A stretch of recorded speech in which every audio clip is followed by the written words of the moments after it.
Match One Podcast, not nothing. And you are not tuned in with the Match One Podcast. Man, Match One Podcast. If you ain't matching one, nigga, you dapping one, man. You did what I'm saying. Hey, man. Roll one, smoke one. It's the Match One Podcast. Match One Podcast, the number one podcast station. You already know it's Match One.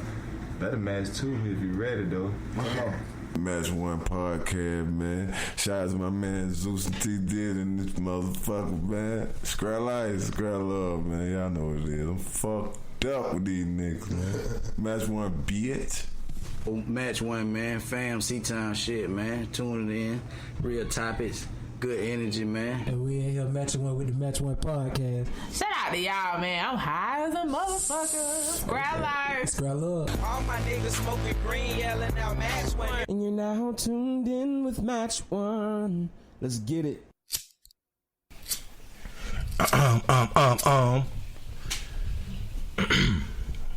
Might check in, everybody. One more time. One more again. One more again. Oh, yeah, we good. Yeah, we good on my end, too. Let me see what the fuck I'm gonna start this shit off with today. What I'm gonna start this shit off with, man. I just had a fucking song in my head. I forgot what it was. God damn it, man. Maybe this decision was a mistake. You probably don't care what I got to say. Yo. It's been heavy on my mind for months now. Peoples. I think it's time to clear some empty space. I forgot this man, the R&B king over here. Wait, hold on. First of all, make sure you say that shit right. R&B I'm not the king of R&B. I'm the king. Oh, the king. King of R&B. King of R&B. Okay. You know what I'm saying? I feel you. I respect that. Just remember, if it wasn't... sworn it was R. Kelly, but you know. Whoa. R. Kelly? Free to go, man. Free to go. Free to go. Free that nigga, Free man. to go, man. Them hoes knew what they were doing. You feel me? Free to kill. Free the motherfuckers. Said the hoes know what they was doing. They knew what they were doing. Man, you know, we was youngsters at one point in time, and you know, the little women that our age, they was, you know, promiscuous. Oh, I ain't saying that. You know. That is but now he wrong for goddamn, you know, the fact of them being promiscuous don't cover up the fact of him being a grown ass man. Right. You know what I'm saying? He still ain't had no business at middle school playgrounds, but you know, other than that, you know. See, maybe like middle school football. Y'all ever thought about that? Maybe he like to catch the talent middle school football games. And catch it early. Yeah, you catching talent out here. Nah, fuck that. I'm just talking shit because if R. Kelly came to my daughter basketball, recruiters do it. I be. Yeah, but they're not trying to have sex with him. You got one now.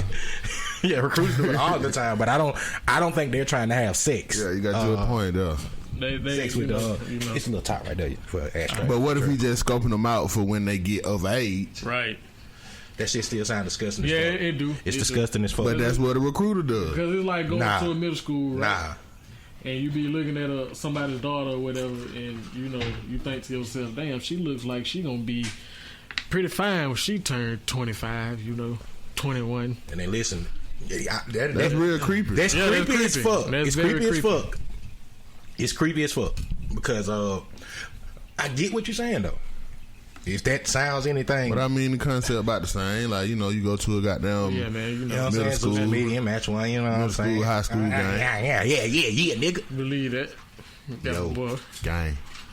Man, before we get in the fish, we need to start a whole conversation. Let's goddamn get the introduction out of the way first real quick, man. It's your boy Zeus, aka Thunder, aka Let's Go, aka the Hood Motherfucking Geek, aka Mr. Orde Loca Cincallado.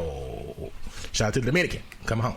Now go by King Jordan Diddy. Welcome to the Match One Podcast. We got a motherfucker in the building. Yeah. He ain't the guest or nothing. Nah. Yeah, I'm home now. We got our nigga, not tall gang. NTG Tree. Oh, that was a nice one. Not tall gang in this motherfucker. No, just fuck with it. I just did that because you always posting shit about your height. True that, you know. If nothing else, this nigga gonna let us know every day. Believe that. You know, I get mistreated out here for being short. Just cause on your partner, I get something out the top row for you. I feel you. Now, nigga said if anybody, even if his partner try to get something out the top row for him, he gonna bow their ass. So shit. Might shoot. So shit, never mind, nigga. That is kind of disrespectful. Yeah, it is. Especially when a female coming around the corner. See, niggas wait till they see a female coming around the corner. I got you, bro. Then all of a sudden, you need something up there, bro. There you go, big boy. Then to tap you on the back, there you go, big bro. They try to hit you with the big bro. There you go, little Try to fella. make you feel special about yourself. Nigga say, here you go, little fella. Nah, man, we got our nigga NTG Trail in the motherfucking building. No He ain't- talk, he ain't- gang. He ain't no motherfucking guest no more. This nigga been here a million quadrillion times, man. believe that. But before we even get started, I want to make sure I say on the air, congratulations to my nigga with the Verbal Intent podcast and shit, appreciate it, man. I You know what I'm appreciate saying? It fit you, bro. Definitely. It fit you, bro. Like that's Definitely. I think you got you something going with that one for real, Definitely, man. I truly appreciate that. Oh hell yeah, keep your shit going, boy. Keep that shit going. But anyways, man. What else? Shout out to all everybody that fuck with us, man. Shout out to the goddamn listeners, subscribers, viewers, whatever, all y'all motherfuckers. Shout out to all y'all motherfuckers of the Match One Podcast that been fucking with the Match One Podcast. Make sure I give a special shout out to the goddamn Jack Houston Squad. I like to call them there, you know what I'm saying? The Jack Houston Squad out there. Shout out to them motherfuckers that be fucking with us strong. February 7th, Club Vision, Zeus the Comedian, be in that motherfucker. Listen, can I take a second to tell y'all this real quick? Take a second, take a minute. I'm telling these motherfuckers this. See, last year I didn't think I brought that shit, right? You know what I'm saying? I think I had an off year. I was doing my shit, but I wasn't doing my shit. You know what I'm saying? I had a lot of shit going on. But I'm telling y'all motherfuckers right now, February 7th, I'm back, motherfuckers. Oh, what, you back performing? I'm back. No. Not just I'm back performing. I'm back on y'all motherfucking asses, nigga. Okay. So if y'all ain't got there, I got a whole new motherfucking set for y'all motherfuckers. February 7th, Club Visions, Columbia, Georgia, on Buena Vista Road. Come out and check me out. You know what I'm saying? I forgot how much that damn tickets is, but get to. I'm gonna give something out for everybody that come fucking with Zeus the Comedian too, man. I might give some drinks out to a few people and shit like that. So stay tuned for that shit. March 7th, Buena Vista, Georgia. In that motherfucker. You know what I'm saying? The long time coming tour, man. Long time coming tour. You know, your boy Zeus the Comedian on that motherfucker. We got comedian DK Vanderson in that motherfucker. It's really his shit. You know what I'm saying? It's really his put together. So shout out to comedian DK. Long time coming, Buena Vista, Georgia, March 7th. Tickets $10 in advance, I think. You know what I'm saying? I don't got the flyer right in front of me, but y'all gonna see some more about that shit. We will be at the shack. Yeah, we in that motherfucker. Hey, we might do something live because we gotta do a little meet and greet there. So Match One might goddamn, you know what I'm saying? We might pull up and goddamn do something, but we got a little meet and greet early on there. True that. But we in Buena Vista March 7th, and I give y'all the rest of the dates and places after the March 7th date because we got some other shit going on. Bring your shotguns and your straw hat. Shout Listen, out don't to go ahead. give a shout out to LMP right quick. Go ahead, man. Go ahead. Shout out to him. Big shout out to Who's LMP? You just shout him out. LMP Hefe, man. You know, Jeff A. Okay. Hefe. Shout out to Hefe, man. You know that he got a real nice little movement going on. Him and Quello. I like what they doing right now. Gutter Worm too. You know, there's a lot of people in the city. I love what they got going on. I've been seeing Gutter Worm doing his thing. Oh, though. believe that, man. Hey, back to your Big facts. Back to your podcast. Shout out to that interview with one of the hottest niggas in the city right now. YCN Trap. Believe that. One of the hottest. Him and Front Street. I think we had this conversation probably like a couple weeks ago. Like they are the top two. Rudy coming soon too. If all the podcast go, man. Listen, I got a nasty lineup on the way with the podcast. I know you do. I can't say everything, but I give away just a few. I know you gonna have one with Rudy. You know. I know you got one. You know, Rudy. Front Street Rudy coming. Got to. We gonna get LMP and Gutter Worm in there too, man. We gonna get them in there. And you gonna too. get Match One podcast. Oh yeah, we gonna definitely get Match One podcast in there. But like we gonna get all the way crazy with it because I ain't gonna tell you exactly how we gonna do it, but we gonna be in places other than just the headquarters. Okay, that's what you're supposed to do. We with that shit. Yeah, we about to get nasty with this Match One. Okay, hell yeah, we with it. You already know we with it, but you been a strong supporter since you came over here with No Talk Gang. Definitely. The first time we had y'all on there, then even since then, even when it's not No Talk Gang over here, you done pulled up on a lot of episodes, Listen, my nigga. Y'all are some of our biggest supporters we didn't ever had. Like every time I post something about them guys, even with other guys, I see that logo right there as a shelf. That Match One podcast every time. I salute that. Got to show love to we show love to team. we show our love to our home team. We show love not only just to the home team and anybody that I know fuck with the podcast, man, because we got that social media platform. That's what it's for. Believe that. And to be honest, I was thinking about this shit today. To be honest, we support and show more shit of other people than we do us. Yep. To be for real, that's true. But you know what I'm saying? It is what it is. But that's what it is. I know we got viewers and we got fans, so it's only right for us to make sure our fans know about the shit going on because we got fans outside our city. Right. So I like for them to see the good shit of our city, especially the artists, man. It's only a matter of time coming out the city. Oh, believe that. Oh, it's a matter of time. We're a little bit closer than a lot of people know. Yeah, it's only a matter of time. Close. Yeah, we way closer than a lot of people especially know. with the young nigga, man, because the young nigga really getting that movement together. Facts. And they understand that goddamn internet, man. You know what I'm saying? You gotta take control, get your views up. You know what I mean? They understanding that shit. Facts. They getting smarter. I feel like a lot of the youngest learn from the mistakes of the ones that came before. Yeah. Right. As what you supposed to do. Yeah, that's exactly what they supposed to do, man. Like, it's a lot of young dudes moving, man. Dope Boy Trouble, that boy tough. Dope Boy Trouble, tough. Like, I love that young cat there, man. He tough. Oh, what's the our boy name, bro?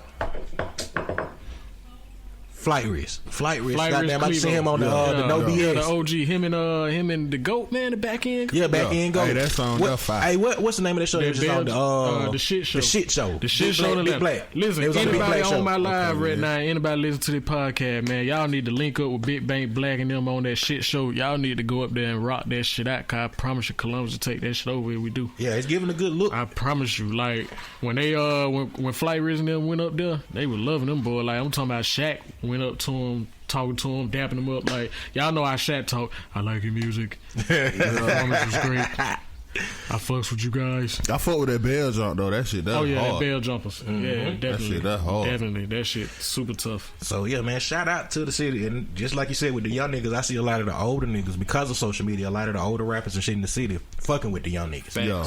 I see a lot of that, and I like to see that because we didn't see that for a while.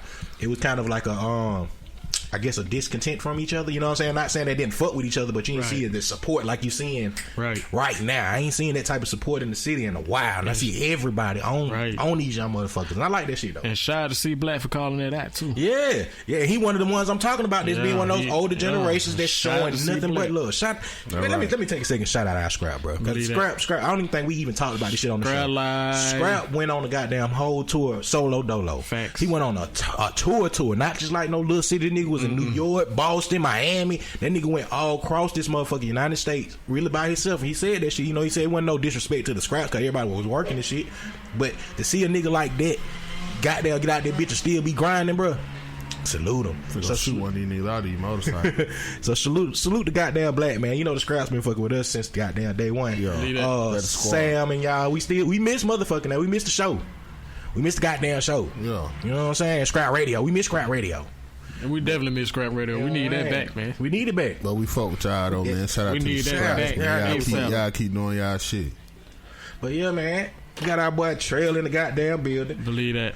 One of the strongest supporters in the city. I say that about you, bro, because Trail, I thought a lot of my shows I done had, you probably been at pretty much all of them bitches at Club. Facts. That's real shit. That's real shit, boy. I done seen the nigga at all my goddamn. I'm like, god damn, boy. He come out there and we talk. You know, we got to do our thing outside. Be out there with me. I'm like, all right. Believe that. I like that shit. And one thing I say to a lot of the artists, because I'm tired of seeing people complain about support.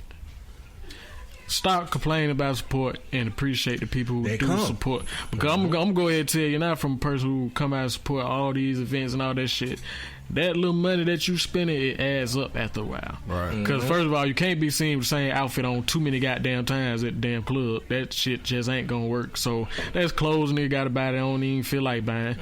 Shoes, all that type of shit. Like, money spent at the bar, because I like to drink a little something, you know. Money to get in, all this other. Like, man, appreciate the people that's doing it. If you constantly seeing people's faces, certain people's faces, whoever the hell it is, man, appreciate them people. Like, man, quit crying about support. I'm tired of hearing niggas cry about support. And did where I want to go with it. Now let's just get on the topic of support.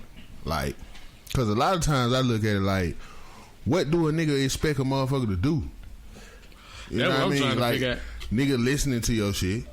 If I'm listening to it, I'm sharing it. You know what I'm saying? Like, what else do you want? What else is there to do to support? You know what I'm saying? You got to give a motherfucker something to support. You know what I mean? It's true. Shit, it more than just upload your song and just want the motherfucker to share it 1,000 times and this and that. You know what I'm saying? You got to do something to make a nigga want to support that shit. That is true. And just like Clark just said, they crybabies. Right. And then motherfucker like,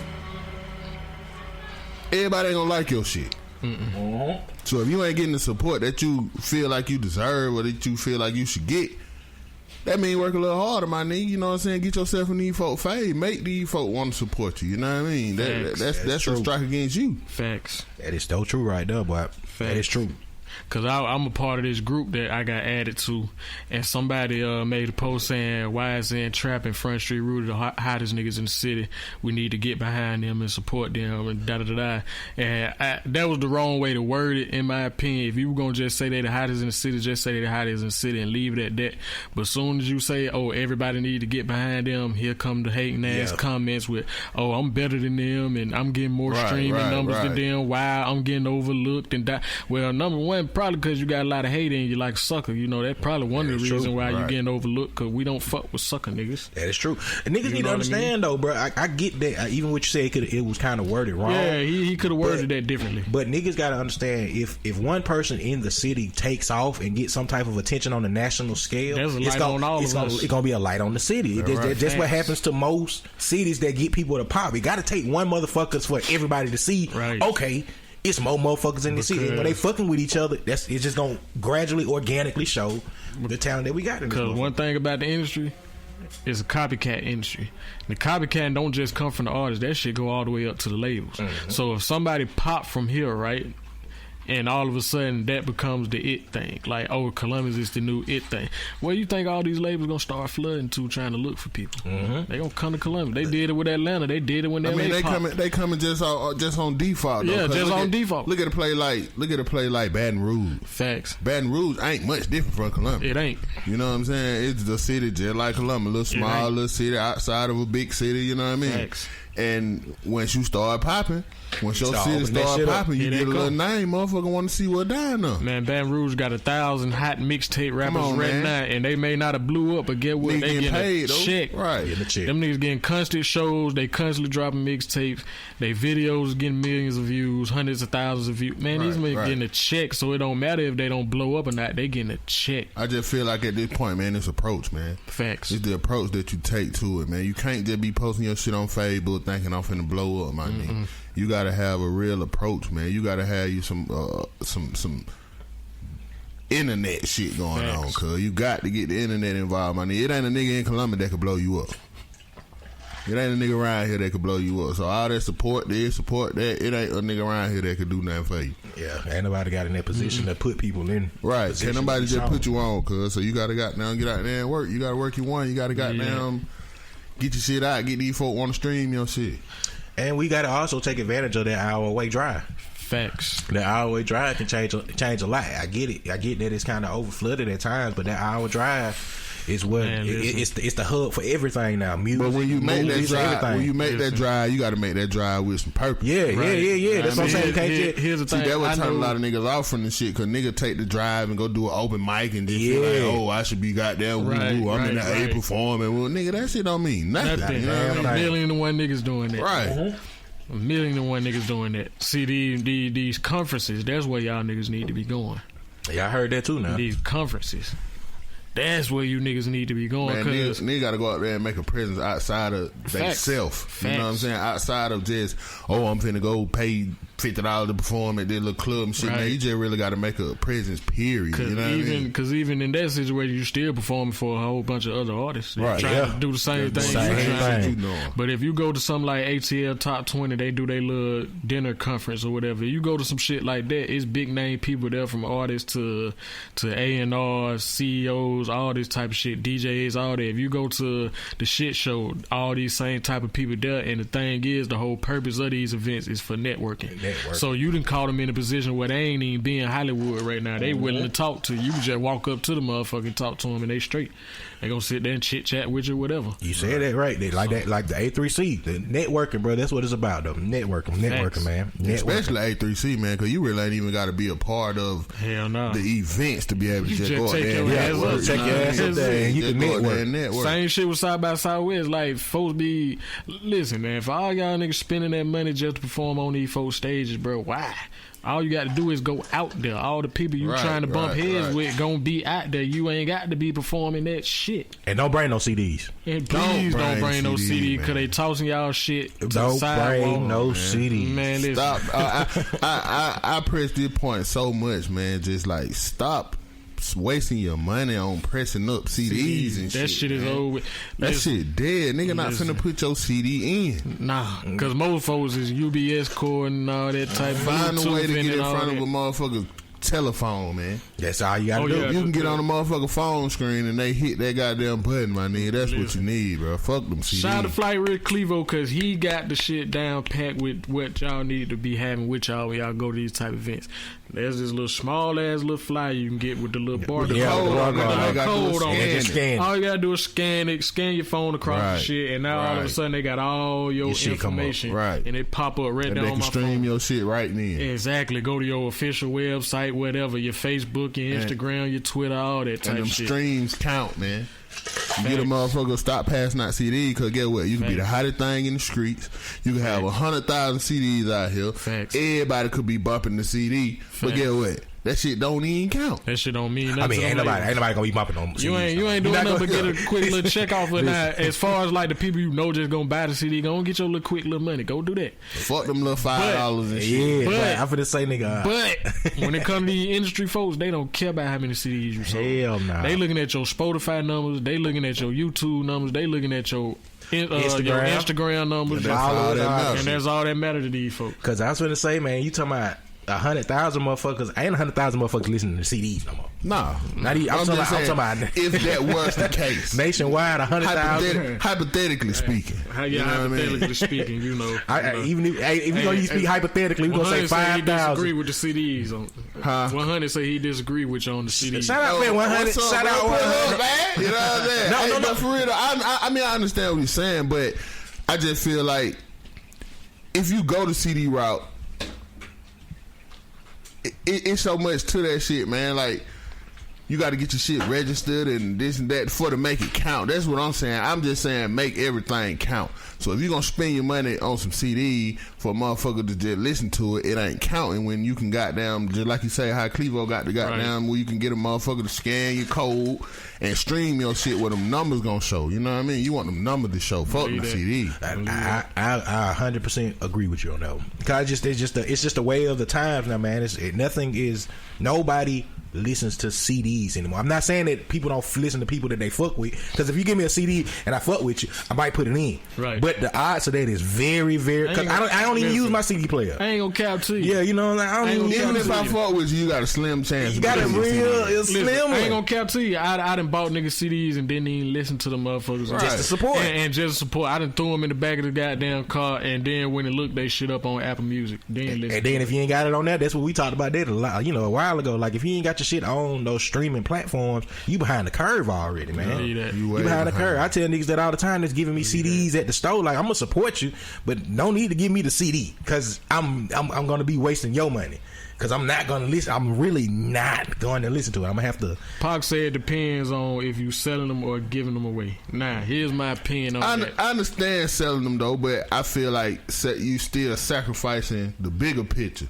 Because if you selling them and you getting a little $5 or whatever you getting at the time that you selling it, you know what I mean? Right. You getting your money back for the CD, right, but you ain't really doing nothing pressing towards your cause. Right. You know what I mean? You getting your money back for the CD, but you want them numbers, man. Right.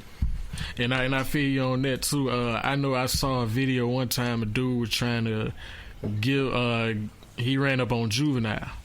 He tried to get Juve to buy his CD and buy his shirt, and Juve was like, nigga, if you was smart, you would have just gave me the damn shirt. Right. You would have just gave me the CD. Right. I don't even know who you is or what your shit sound like, and you ask me for some money for your CD. Nigga, I'm Juve. Nigga, just give. I ain't trying to sound like no, you know. That's right, though. But that's right. I'm Juve. Nigga, just give me the CD. Give me the shirt. I go promo your shit and put it on, wear it, all that type shit. I fuck around and throw your shirt on, my nigga. That way more than me just paying $5 for the motherfucker. You know what I mean? Exactly. And another thing, 100 don't count in this conversation because he like a legend. So you know what I'm saying? Like, he gonna goddamn do his thing with the vinyl copies, the CD copies. Now see, in his place, I buy 100 CD. See, that's what I'm saying. That's what I'm saying. He's a different person in this conversation. In his position, then it's different. That's why he got that different outlook. Right. But if you a nobody, that ain't nobody, he ain't really studying like that, nigga. No, he ain't know you like that. You know what I mean? That shit ain't finna help you. Facts. Shit, but you know, we got to get into the game, man. Just a little game. Just a little game. Pull a tree high and have your son sell me a CD at the gas station thinking it's for him, and then as I'm leaving out the gas station, I see you get out the car and take the money.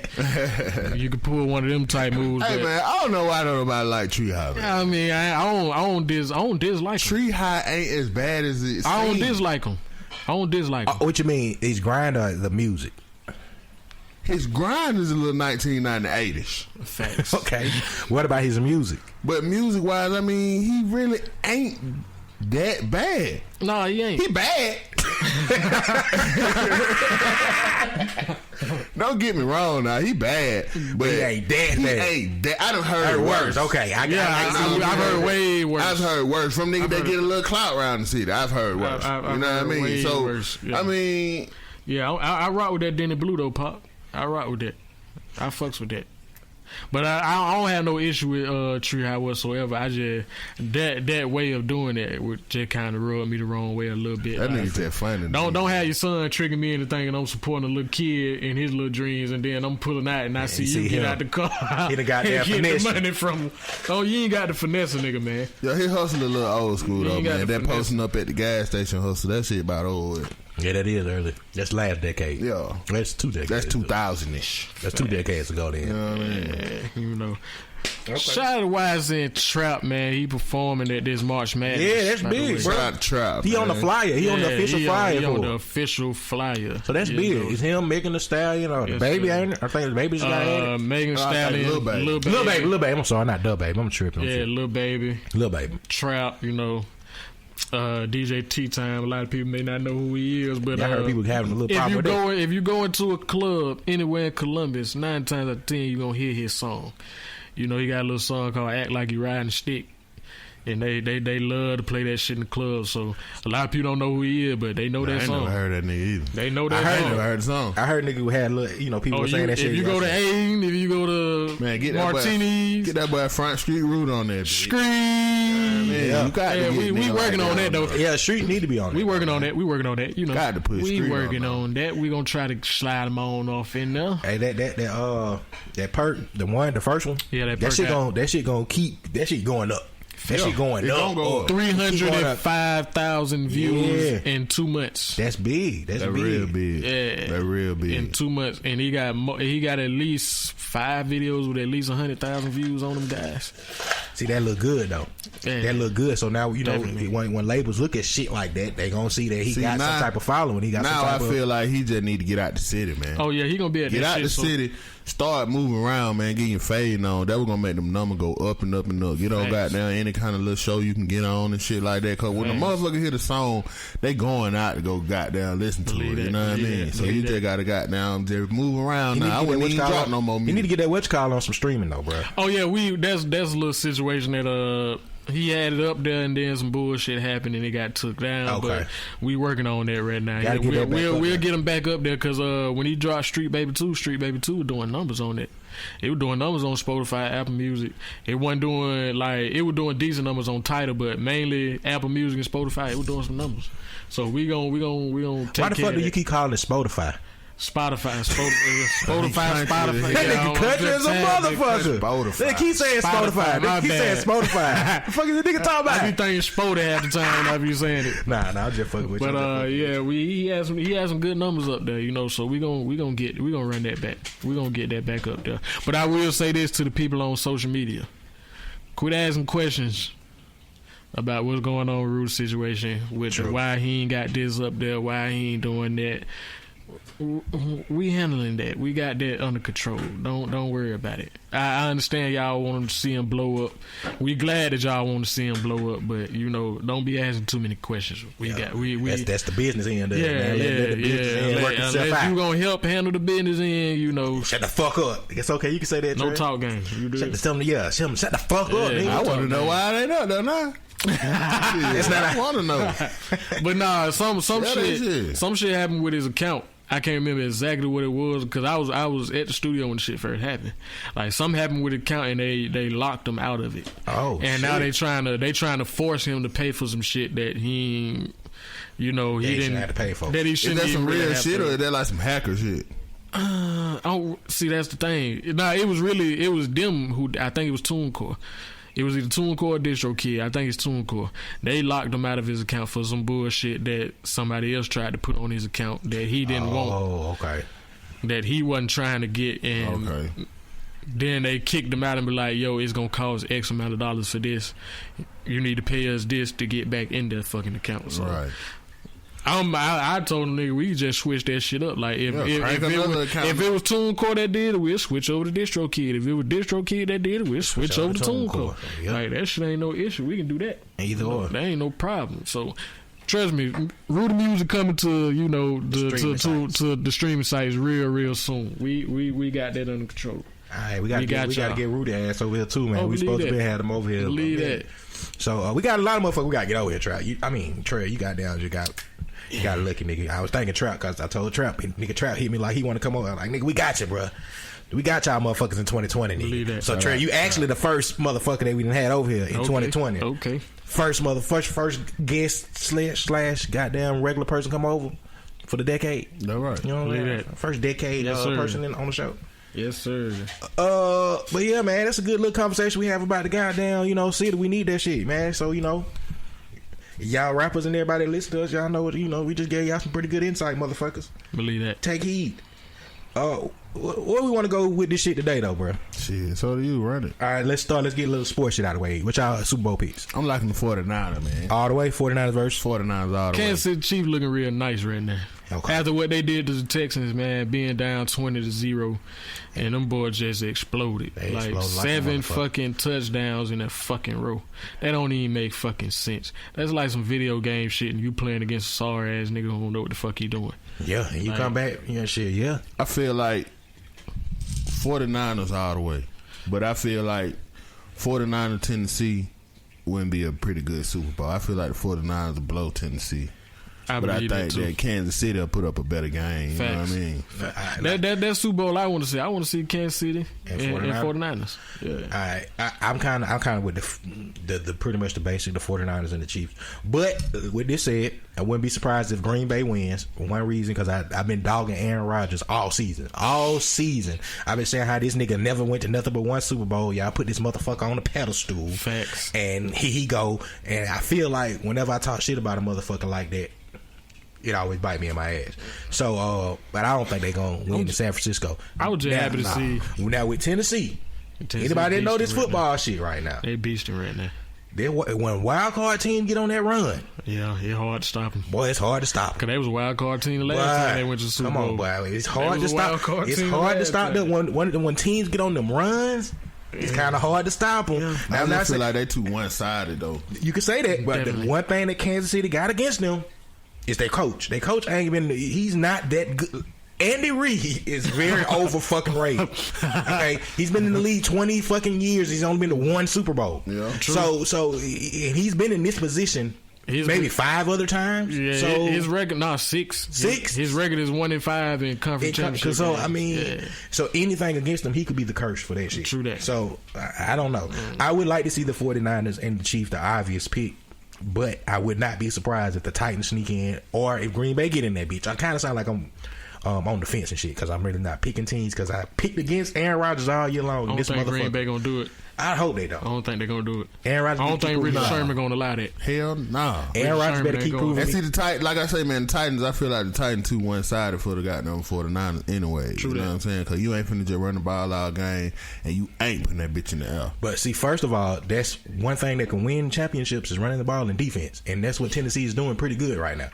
Like I get what you're saying. I mean, they did that pretty good when they lost to the Rams in the Super Bowl. And they only lost by a scratch out in the goal 12 line. inches. And so, 12 but inches. I'm saying. With running game and defense win championships, bro. Like I don't, especially on that wild card run, because most people go into the wild card run looking like, oh yeah, shit, they can't do nothing but run. Right. Derrick Henry right now is a fucking man amongst boys, bro. I didn't realize the nigga was that big. The man had 180 plus yards 3 straight games in a row. Nah, see, rushing. That don't make no fucking sense. But the 49ers start that run, they dead. Yeah. And just for the record, 17-7 Titans.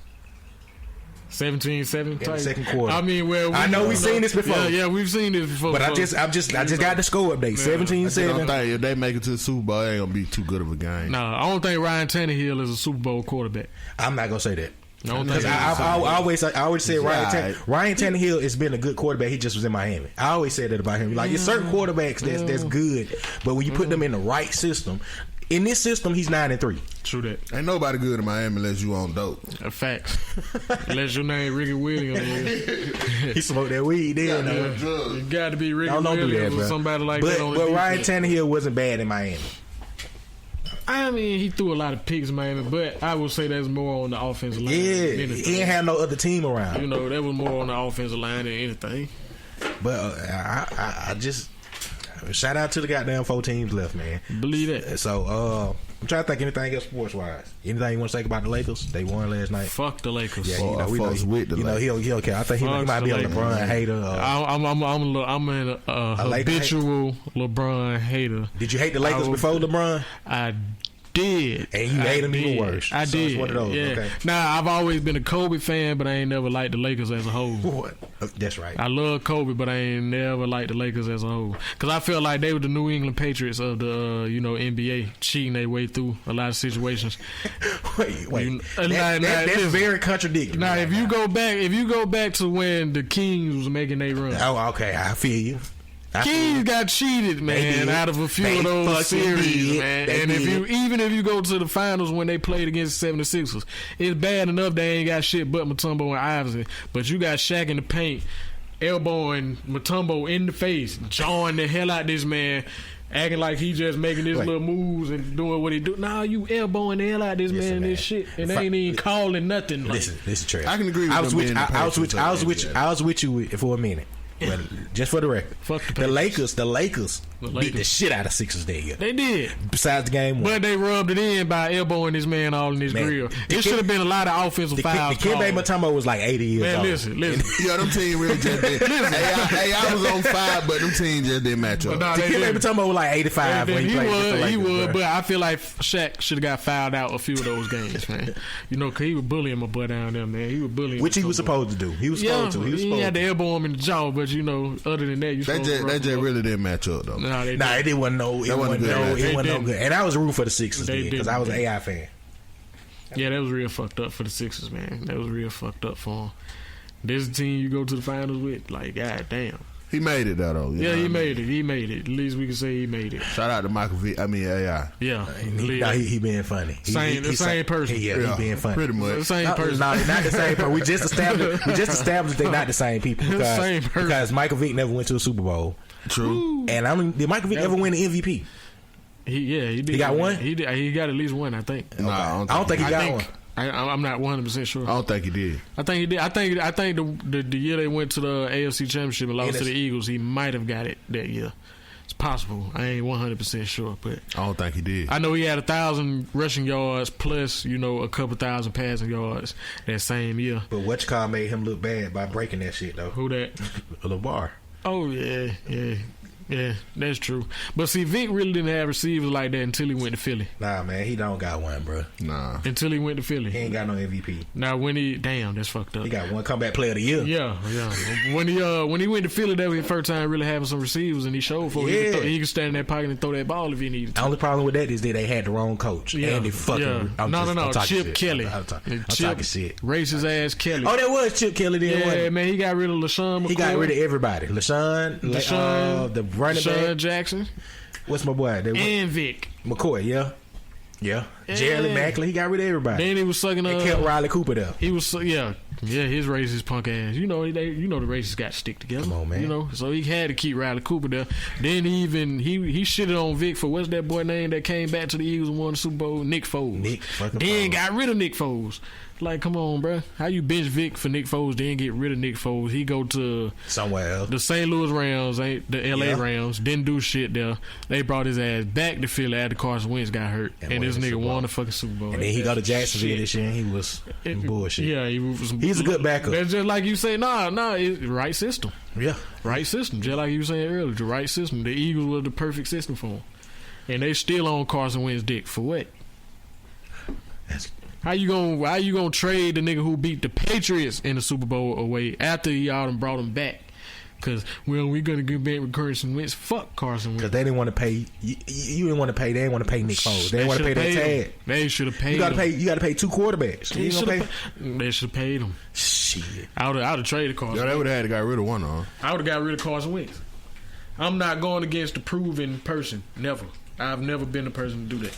But technically, even with that said now, that's kind of wrong because Carson Wentz was good as fuck until like the week 15 or weeks whatever, 14 when he got hurt. He was very good. He got his team to a good position. But and look then what he gets did hurt. this past year, though. That don't count. This not the same team. The year after. It's not the same team. But here's the thing. You still got a lot of talent over there. And, you know, at the end of the day, even if it's just the injuries, if you got a history of getting injured, that's another sign of I probably just need to move away from you. I would have kept that boy Nick Foles, man. I would have kept Michael Vick, but I would have kept Nick Foles. You know what I mean? We went all the way off Michael Vick when you just supposed to be talking about AI. They the same person.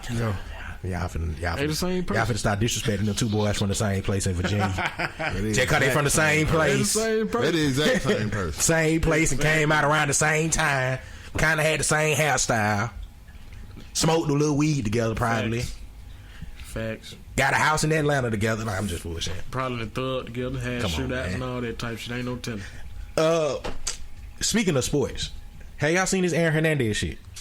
I ain't seen it. I ain't going for the he gay shit. Okay. I ain't going for it though. It's believable, but I ain't going for it. So you watched it. I watched it. I ain't going for the he gay part. Now, they fucked that man over, man. Firstly, this documentary, if y'all have not seen, I think it's called The Mind of a Murderer, the Aaron Hernandez story. Yeah. It really left more questions than answers. They really ain't solved shit, technically. You know what I'm saying? Like, I really don't know why he killed the nigga still. I still don't know why he killed the nigga. Facts. I don't know why he got off on the other two murders. You motherfuckers on... So let me pause. Fix my chest. Because social media get on my motherfucking nerves. Facts. Okay, because they go with shit and don't even know all the facts. Right? So a motherfucker started cussing them out because they were like, oh, he did kill 2 people in Boston. First of all, he didn't. They found him not guilty of that shit. Facts. Right? So that means if he was found not guilty, he didn't do the motherfucking murders. Maybe not. We don't fucking know. Secondly, somebody had said some shit like, oh yeah, his baby mama, she with Brandon Spikes now, which was like his homeboy. Because his homeboy is the only motherfucker I done seen go out. Brandon Spikes, if y'all know, Brandon Spikes was a linebacker at Florida, but he was a linebacker in the NFL and all type. Linebacker with the Patriots, matter of fact. He was a good linebacker. He the only person I seen that was with the situation that was like, y'all not finna be letting Netflix drag his homeboy down like that. Right. I seen other motherfuckers like, he coming out now because he fucking the baby mama, and I was like, wait, the baby mama pregnant by a whole nother nigga. Facts. Like, she engaged to a whole nother nigga, but now they like, oh yeah, she stayed with Brandon Spice. I'm like, y'all niggas, who gives motherfuckers their information on social media? I promise you. Who the fuck finds this shit out? They make this shit up. Now, that's what they do. I went into this trail like that nigga's gay. I thought he was gay because of all the stories I heard. But after watching the shit, I don't know. Because Netflix threw motherfuckers in this whole documentary that had nothing to do with Aaron Hernandez. It's one gay dude on there that ain't got shit to do with Aaron Hernandez. Right. Talking about him being gay in the NFL. I'm like, he don't even know the nigga. Right. He ain't played with the nigga. He don't know the nigga. But they got him in this documentary. Right. Every episode talking about, you know, when I was playing and I was hiding my gayness. Like, nigga, what the fuck that's got to do with Aaron? Nothing to do with Aaron. I'm saying Hernandez. though, then he have a boyfriend in allegedly, but we ain't see no real solid proof. Only person that came out was the quarterback, allegedly, because I did my research. That nigga wasn't even really the quarterback. Facts. When he played with Aaron Hernandez, but he's telling the documentary like, I played with him all my life and we used to spend the night and we were gay together. Pretty much what he said. It's just something funny about all that, man. It seems kind of weird. I feel like, man, they put all that shit together just to make him look worse than what he already was. I kind of feel like they dragging that man in to this point. But I'm not justifying him killing, because I don't know. We don't know if he killed the one dude we do know, allegedly, because we still technically don't know, because the other two niggas just whatever. But we left from this documentary still with I got more questions than anything. Like, nigga, y'all really didn't tell me anything. Like, we didn't get in the mind of this nigga at all or nothing. We just went through this nigga life, and we don't know. I thought he was a gang member. I was hoping to find out, like, did the nigga join the gang or something? I believe he was blood now. Yeah, like, you know, you seen him stacking. You seen him stacking at the gas station. He was stacking like a motherfucker. Tattooed on his hand. Yeah, he was blood. So, but I'm saying they left that whole part out of the documentary. Right. Like, y'all say this nigga went from being in Connecticut and he just became this person in Florida. I was like, wait, y'all, we missing some shit here. We missing some shit, but he became Big B somewhere in between. Somewhere. But rest in peace to that man. Shout out to that man. If he was smart enough to fuck up the system. I'm not saying killing yourself is a good thing, but the way he did it and when he did it, they did let the conviction go, but then they overturned it later when he was dead. I was like, that's some fucked up shit. Still, like he dead. Like I get the family want justice. Right. What more justice could you give the nigga dead? Facts. Yeah. You get like he was dead. You still go back to court. I was coming off harsh when I say that shit, but the case was over. He killed himself, and the mama of the Odin Lloyd went back and was like, "No, we need to change this back because he's dead." Like I would have slapped shit out of her for that. You know what I'm saying? And it's an eye for I'm an that eye. type of nigga. I would have slapped shit out of her for that. Cause that's just trifling, bitch. The man is dead. He was dead. He was dead. He dead, bitch. It's over. He was dead. Let the shit go. It's over. So he was not convicted no more. But then they ended up convicting him again after he was dead. So I don't know if that had something to do with that whole check thing because. The way they kind of played it out at the end, the nigga was either super smart because he killed himself and how shit works out. You know, when he kill himself, the shit get overturned. He can still get some money. So if he overthought it that far, it's like the nigga said, the dude of Odin Lloyd, the friend, was like, you know, if I had a choice to make sure my family's straight and I got to do this, I probably would have did it too. So I was like, yeah, I guess, man. One thing I will say, his old lady, she was solid. And his cousin. She was solid. It's two solid motherfuckers around him. And three. Robert Kraft. Yeah. Motherfuckers don't get Robert Kraft. Yeah, Robert Kraft. Robert Kraft was a motherfucking gangster in that shit. Even though he kind of got him in trouble. He didn't try to, though. Right. When he went and told his testimony, he wasn't trying to get him in trouble. He was like, man, he told me he was at a club. I don't know nothing else. And the prosecution used that as like, oh, so he like, you know. Mm-hmm. But Robert Kraft wasn't intentionally. Robert Kraft held it down. His cousin held it down, and that girl held it the fuck down. When she was like, "What does that look like on you, nigga?" I looked at the shit. It looked like a gun in that nigga hand. You not gonna tell? I know what a fucking gun look like. Right. I don't give a fuck how far I am from it. She plays stupid as fuck. I don't know what that blob is, motherfucker. That's a handle. I know it. That's a gun. That's a motherfucking gun. But she got up there and was like, what the fuck are you talking about? Facts. So it was some solid people there. His cousin to her grave, while she held it down. Believe that. Kept a car in her yard for a year, bruh. Shout out to that family. Believe that. Sad situation. I do feel sorry for Odin Lloyd because I don't know the situation. We don't know why he killed them. Everything is allegations. Everything is like, oh, this may have happened. This may have caused this, but we don't know shit. True that. If y'all haven't seen that, make sure y'all go check that shit out. Yeah, check it out.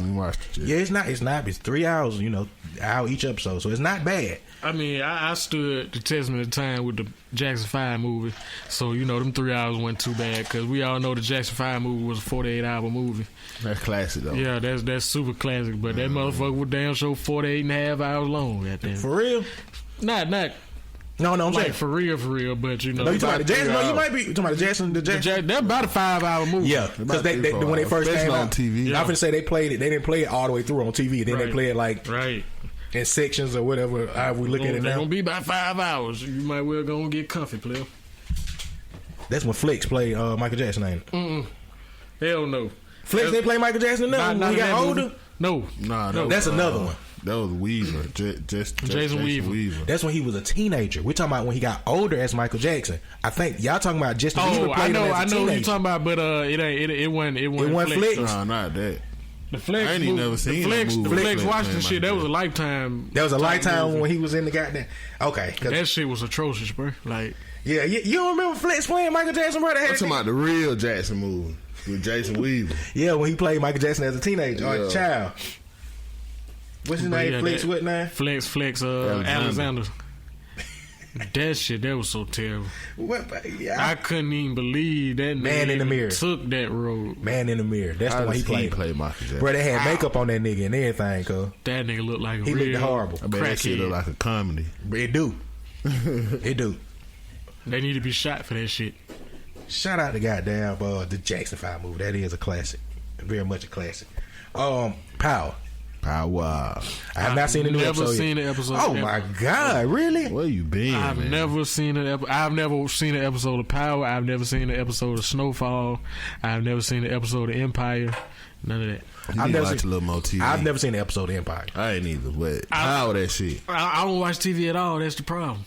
Okay, with Power, now we know that it's a female that killed Ghost.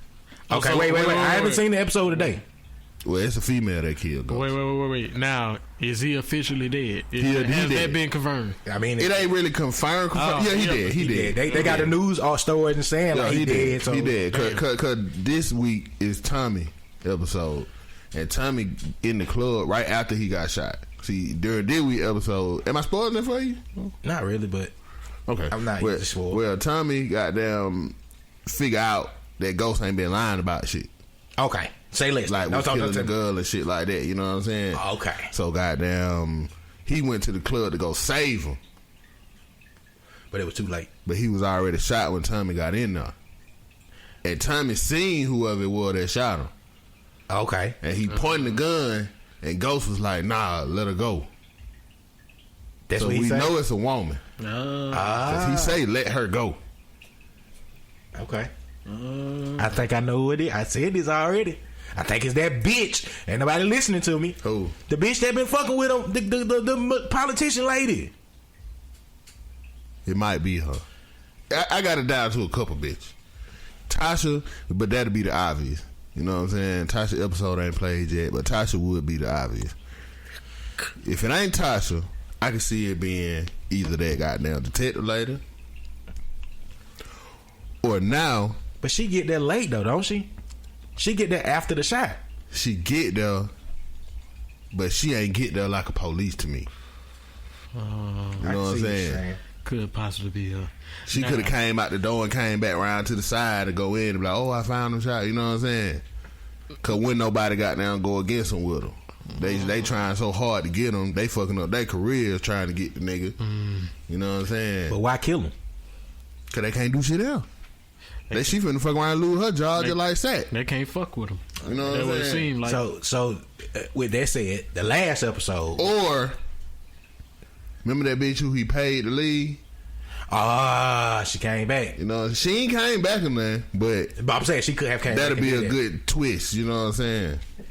Mm-hmm. Now, from what I've seen from social media, if I was Ghost, and I know it sounds, real fucked up, but the game is the game, and once you jump in the game, anything goes. I would have shot Tariq in the face about 5 or 6 times.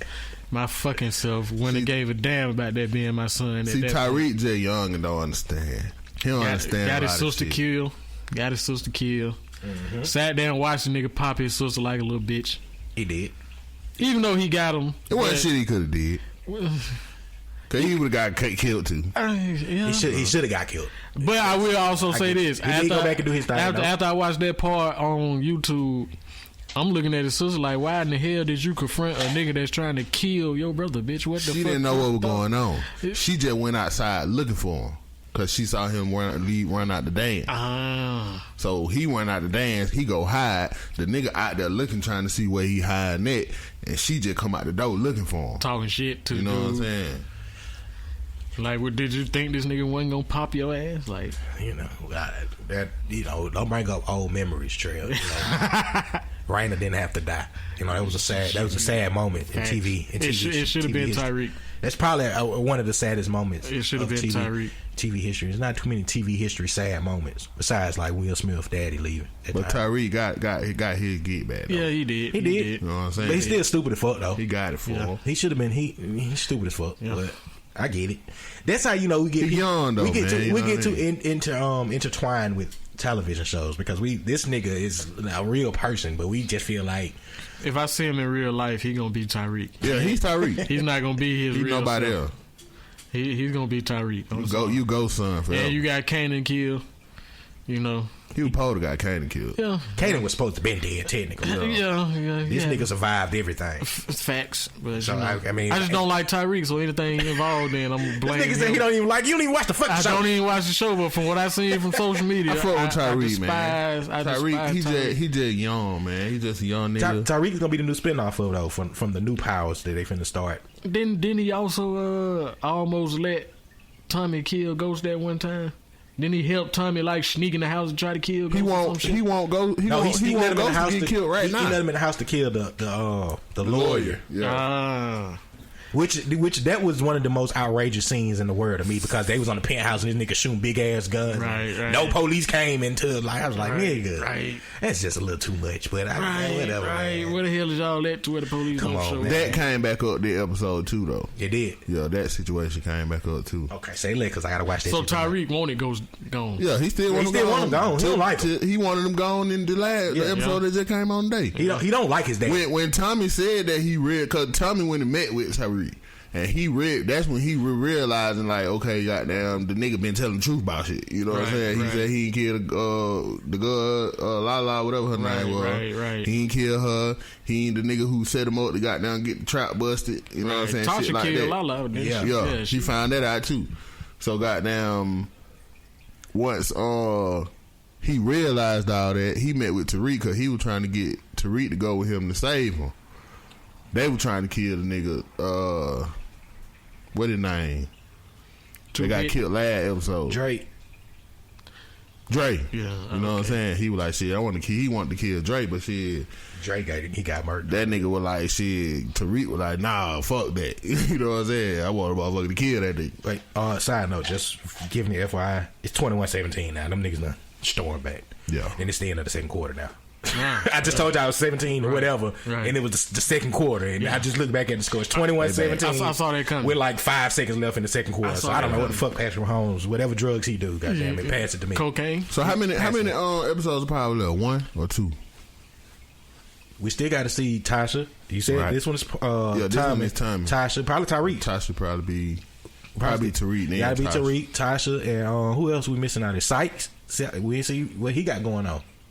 Him, because he be walking. Sack. I'm sorry, he be walking towards the goddamn club too. Everybody that was walking to the only one I'm mad at was the last one with the sister, which was stupid as fuck because she fucked up everything. Yeah, she fucked up a lot of shit. Fucked up her sister's career. She did too much. Like fucked up her getting the money and everything. They just added that story for no reason. Like they could have left that one out. They could have left that sister shit out of the whole power shit. Like we don't give a fuck about her right now. I didn't give a fuck. I watched that whole episode. Like why the fuck are we even?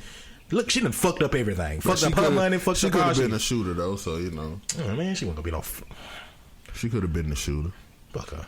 Could have left her episode because she was so obsessed with Ghost killing her sister. And then he didn't. And then when she find out, she looked stupid. And then shit, better go back and get that goddamn check Ghost left you. Right. He left you a fucking check, bitch. Go back in there and get it. Tasha, go get that goddamn check. Stupid ass. I'm mad they killed Lala character. I think it's gonna be Tasha though. Oh no, they should have been killed Lala character. Lala character went from being like cool and innocent to like thinking she was the shit. Like you kind of seen her. You seen the writing on the wall. She was trying to get off by somebody. Lala character, she folded, man. You seen that? Yeah, she folded. You seen it? They put that pressure on her. They acting like they were gonna take her son and shit like that. She was finna go. She was finna leave. She was finna leave Tommy that night. Like she was finna. She would pay her bags back. Damn. She was finna try to get away. So she was gonna die either way.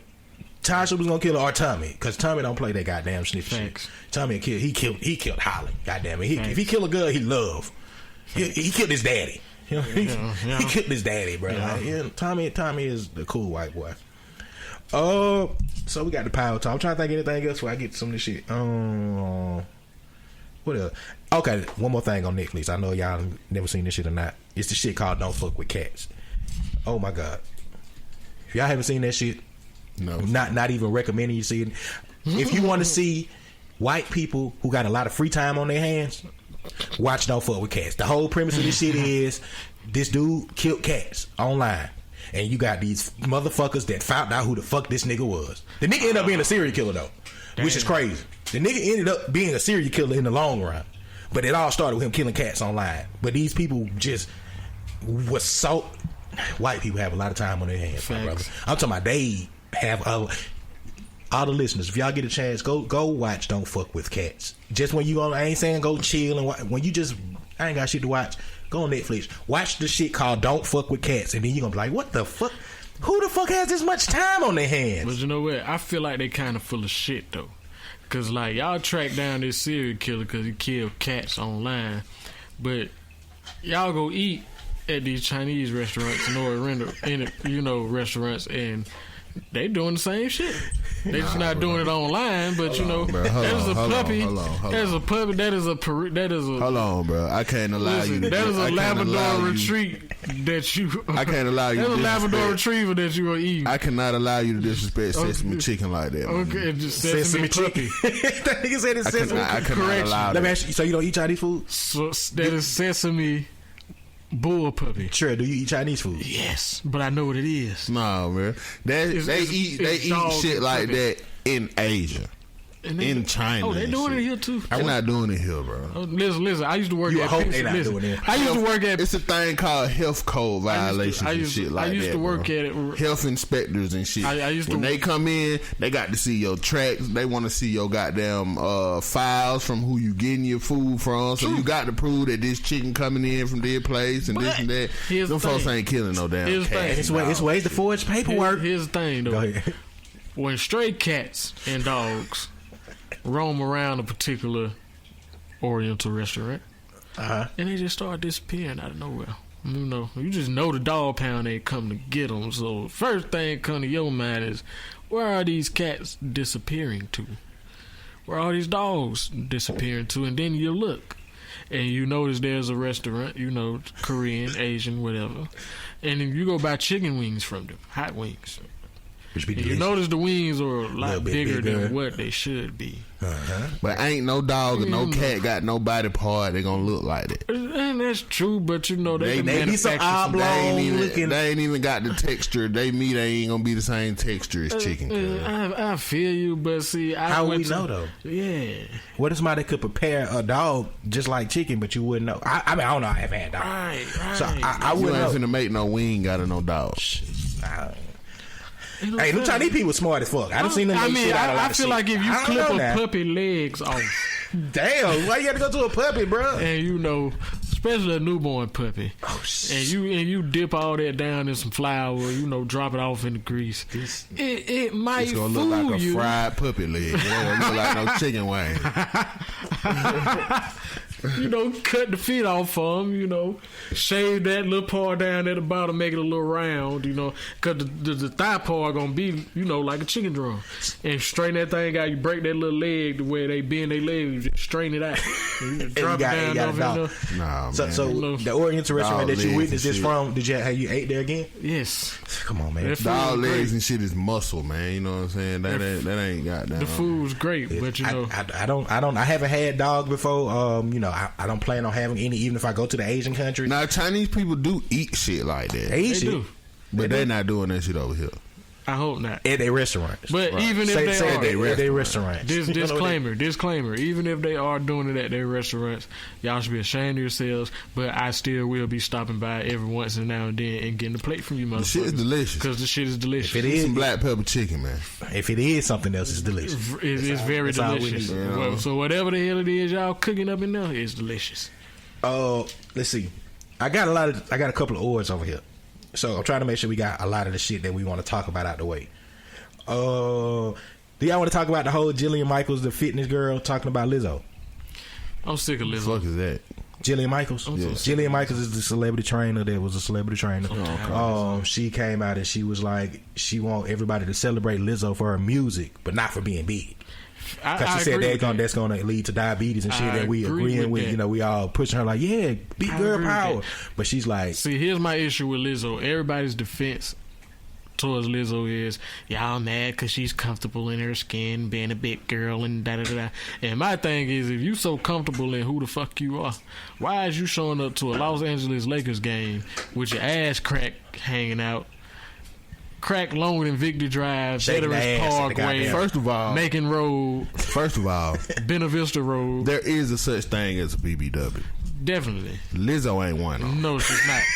You know what I'm saying? She's not. You know, like we would be She able is to we could enjoy seeing a big girl with a nice shape Right. or whatever. You know what I'm saying? I think they missed the But- point of BBW. Right. Big, See, beautiful They women. take BBW and just think all fat bitches is BBW. Right. Yeah. She's not one. She's not one at all. She's not one. fucked up. She's somebody that we would enjoy seeing fully clothed. Facts. Very we close. would be able to enjoy her. Facts. But when she get to taking off shit, she does too much. She does that too little much. flat, long ass booty she got. Yeah. We don't want to see that. Is that the though. thing though? Because she's big, but she doesn't have like a big. She's not a BBW. But that's what I'm saying, because she don't have anything that's like supporting the big. You know what I'm saying? Because you got a big girl, some big girls have big titties, or some big girls got big ass. They having to be big, but she got a fat ass. She just we big. can appreciate that. She just big, and then she shows off her ass, which she really doesn't have in that. We don't want to see no big sloppy motherfucker. Nah. And we don't need to see your crack at a Lakers game where it's kids there and, you know, people enjoying the families and the game, and here you come looking like Rikishi from WWE. That's a good analogy of her ass. Facts. And it's crazy. That's a good analogy of her ass. And it's fucked up that we Rikishi ass was fatter than her. Pause. Okay, goddamn it, I said it. You know what I'm saying? Rikishi ass was fatter than her. We don't want to see that shit, man. We don't want to see that shit, man.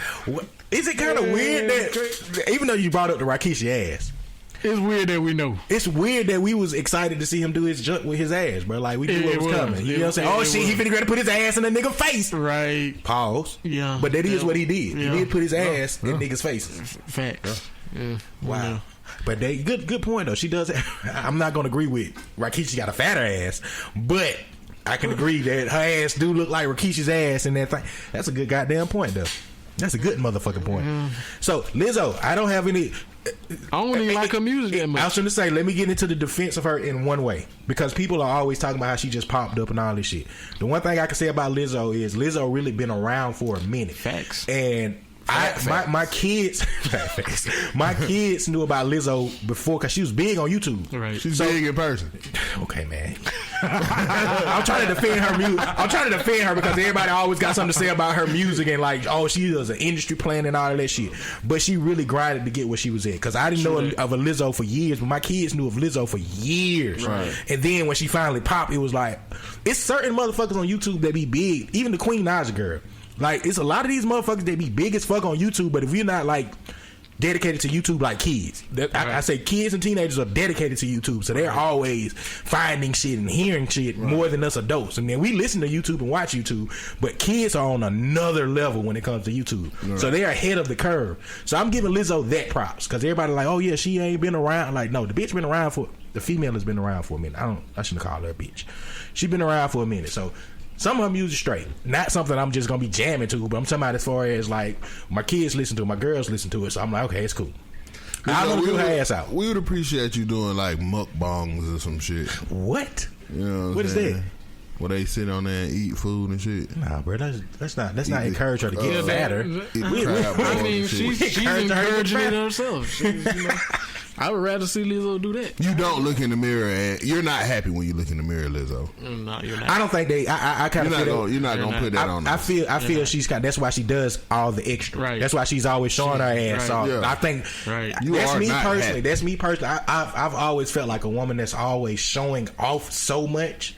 Not saying that they're not confident. I just always feel like they're doing that just, you know, for the attention aspect of it, not because, you know, they're feeling good. She knows what she look like, right? And she knows that it's gonna bring a lot of views and a lot of motherfuckers talking about it and shit like that. She know what she look like. She know that shit's not beautiful. She don't like that shit. Wait, beauty is in the eye of the beholder. Maybe it's beautiful to her. Some niggas That's might one of the like biggest lies ever told listen, in American history. It's some nigga out there. Beauty it's some nigga in prison. not. It's some nigga in prison right now that's seen that shit that want to marry. But he's in prison. That's why I put that out there. His mind is not. That's why. You know. Wait. He's in prison. Can we go to the side note? So we're speaking of prison. Y'all seen that video this week? Which one? The nigga getting his ass beat in prison. Oh for yeah, fucking with boys. man. But see, here my only issue with that whole situation. My thing is, this is the same dude that shot them two girls, that shot that girl at the mall. Yeah.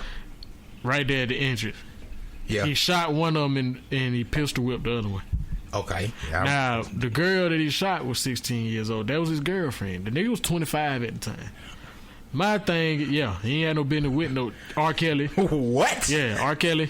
And they ain't beat his ass for that. What? And that's my thing. Like, you beating him up because he fucking with boys, but you ain't beat this man ass because he was dating a 16-year-old at 25 and shot the and girl got mad at her and shot her and pistol whipped her friend. Like, that's the shit you need to be beating this nigga ass for. True. Yeah. I didn't know that. I didn't know that that's he was the dating. Shit you need to be beating his ass. I've heard people was. I didn't know he was 25 and she was 16. I didn't know the differential in age like that. Yeah. Should he kill himself now? He haven't already? I'm asking, like, because after you kind of get your ass beat on Facebook and then it gets out to your hometown that you was fucking niggas and you get your ass beat for fucking with niggas. Yeah. That's like a double entendre right there. Facts. Like, you already on Facebook going viral, getting your ass beat. Going out. Yes, bad. that's going out. But you Going can come back out from bad. getting your ass beat on Facebook. But then when you get your ass beat because you fucking a nigga, see, you know what I'm saying? That's what I'm saying. See, you can get your ass beat and then kind of, disappear for a minute, come back. Oh, nigga, you got your ass beat. Right. What you got your ass beat? Niggas get their ass beat every day, bitch. Yeah, Everybody. I got jumped. Facts. You know what I'm saying? Even if you didn't get jumped. I got a partner that got beat up in the can by my brother-in-law, and he came back from that. So you can come back from from losing the fight. Yeah, You can come back from losing. It's something about this generation. We know you kind of like the. But get your ass whooped because you fucking little boys. Yeah. You fucking boys. So we know you kind of in that. What you 89? He. Right. Now we ain't gonna say he fucking little boys. Not little boys. He but he's fucking little girl. Seeming to be a willing participant. Yeah. Oh yeah. You talking about? But in that sense, I always just say little boys because it make it sound worse.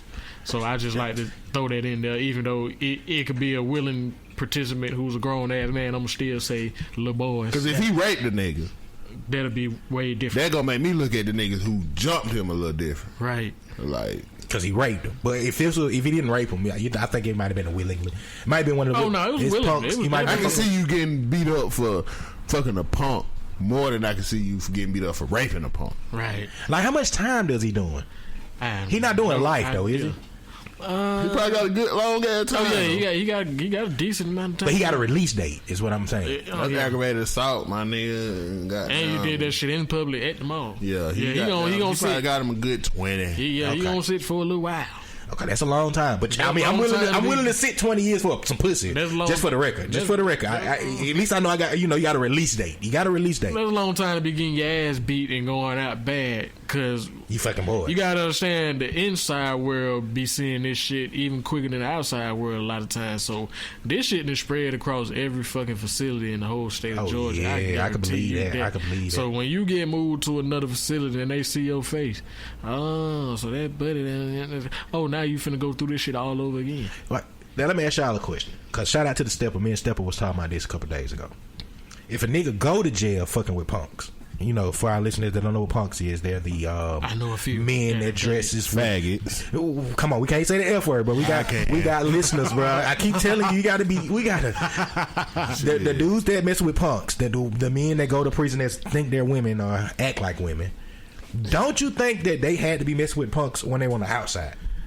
Because you can't go in there and find them attractive if you didn't find them attractive on the outside. I mean, I feel like it might have been there to an extent, but then you got niggas who go in there for some serious shit and they know they're gonna be there for a long ass time, and after a while they just get to thinking, hey, that little punk over there look mighty good, and I need to get my fix. So I don't see how niggas get to that conclusion. I can't even get my mind to that conclusion. That's what I'm saying. That's what I'm saying. I don't see how niggas do it. unless you before you went in, at some point in your mind, you looked at one of them. In my opinion, for you to look at another man like that, touch another man like that shit been in your mind this whole time. That's all I'm saying. I think it kind of. I mean, niggas in the free world kind of had them problems, but not with faggots, right? But you might be on a little drought, and you might fuck a Lizzo. That's different. That's completely different. True. That's completely different. But you wouldn't be looking at this like it's attractive. Right. But once you get in a fucked up situation, it's a drought, and goddamn, you just want it that bad. You'll stoop to that level. So, you'll never know where a nigga go when it's on the fella. Listen. Listen, I'm with you. I'm with you 100% on the niggas. It's a drought and niggas are fuck with a Lizzo. I can see that. Oh shit, bad night. That bitch look good. She hit you first. I'm finna get this bitch regardless. I get that. I just can't see it. A nigga. Nah, I could. I can't see it. Like I can never see it. I don't give a damn how bad the drought is, nigga. I don't give a damn how. Pussy is pussy. All right. Dick is dick. True. I will fuck the ugliest female correctional officer. Bro, I would fuck the Lizzo. I would fuck the Lizzo correctional officer. I will fuck the old lady Miss Hattie and that works in the fucking cafeteria before I fuck. Nigga, I would fuck the correctional officer. She looked like the old Oprah Winfrey off of Color Purple, Facts. nigga. Off on Beloved. The Oprah Winfrey on Beloved. Wait a minute. I take it there. Oh, okay. You said the Oprah Winfrey on Beloved. Oprah Winfrey. I thought you said Beloved herself. I'd have fucked Beloved. Nigga, nah, I'd have beat my meat. I'd have beat my meat. The bitch crazy. I'd have beat my meat for that. I don't know. Wait. If you was locked up 25 years and you ain't had nothing but the Beloved bitch, I'd have beat my meat for 25 years. You out your goddamn mind. I get over there. I fuck the mama on Good Time. Facts. Ooh, Florida. Ooh, I fuck Florida Evans. Facts. That might be where I draw the line. That's better than touching the dude. You know that's better than touching the nigga. Come on, Florida. Grab her by that little fro. Facts. Rub on that thing while I'm, you know. Well, what's up, Florida? You ever been in Georgia? Massage your scalp while I'm hitting from the back. Give her a little scalp massage. Y'all niggas is stoic. Finna give you something to say damn about. Facts. All right. So y'all ready? All right. So Trey, you ain't been over here in a minute. When we start doing that, and we got a whole bunch of ore shit. Okay. Shout out to Tiro. Now Tiro ain't even sent us no fucking questions this week. Normally we have some stupid ass, like, not stupid questions. I mean, I said that completely wrong. We have some questions that the listeners send us, and you know it be gotten off the wall. We ain't getting none this week, but we've been doing this ore shit because ore shit kind of keep motherfuckers going every week. Every time I talk to somebody, like, oh yeah, shit, I would have picked. So we got a couple of different ores this week. But first, question: what the fuck did the Eastside Boys do with Lil Jon? Absolutely nothing. I've been trying to figure that out all week. That was the background. The background dance. Did they rap on anything? They had verses on a couple things. Yeah, a few verses here and there. But other than that, they were like hype men. They were like the nigga that wore the mask with Nelly.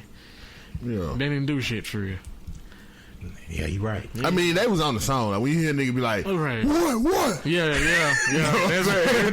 The background vocals. That's the Eastside Boys, huh? Yeah. Eastside. Okay. Right. I know one of them got slapped by Pastor Troy in front of his wife, and then I think they slapped his wife too.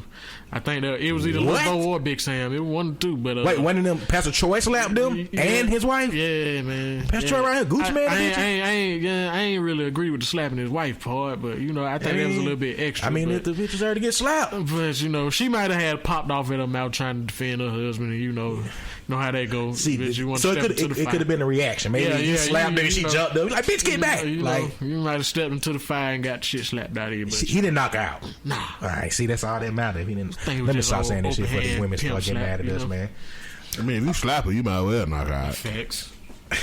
Might well go all the way Ray Rice. You know, shit. You slap might well go all the way Ray Rice. It's gonna be the same thing, same chart. All right, y'all ready for some of this ore shit, man? Run it. We got Jimmy Koziak. Sometimes I love her. Sometimes I love her not. I don't know if this 89 baby know anything about this. 89, 90. I don't even know what the fuck that Sometimes I love her. Sometimes I love her not. Yeah, right. I ain't letting her go. Okay. He has a name? Yeah, Jimmy Koziak, man. Okay. Or Glenn Lewis, Don't You Forget It. Don't you forget it. Don't you forget your way home. I'm gonna go with Jimmy on that one. Nah, I'm rocking with Glenn. You rocking with Glenn? I'm going with Jimmy. I just had to go with Jimmy. Glenn. I'm going with Jimmy on that one. All right. As yet, last night. I know that one. All right. Or Idea, Creep In. Last night.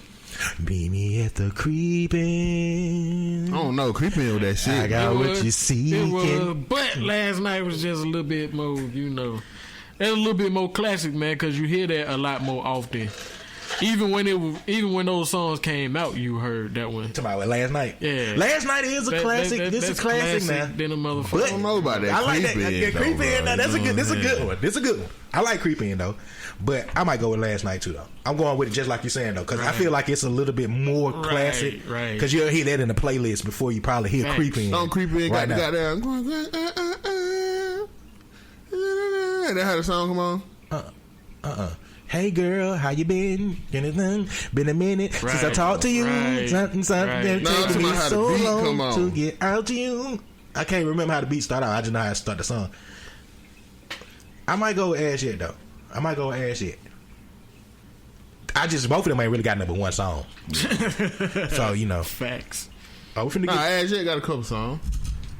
Not as big as not as big. Idea got more songs too, but I'm saying like that's what you know. That's what you gonna know him for.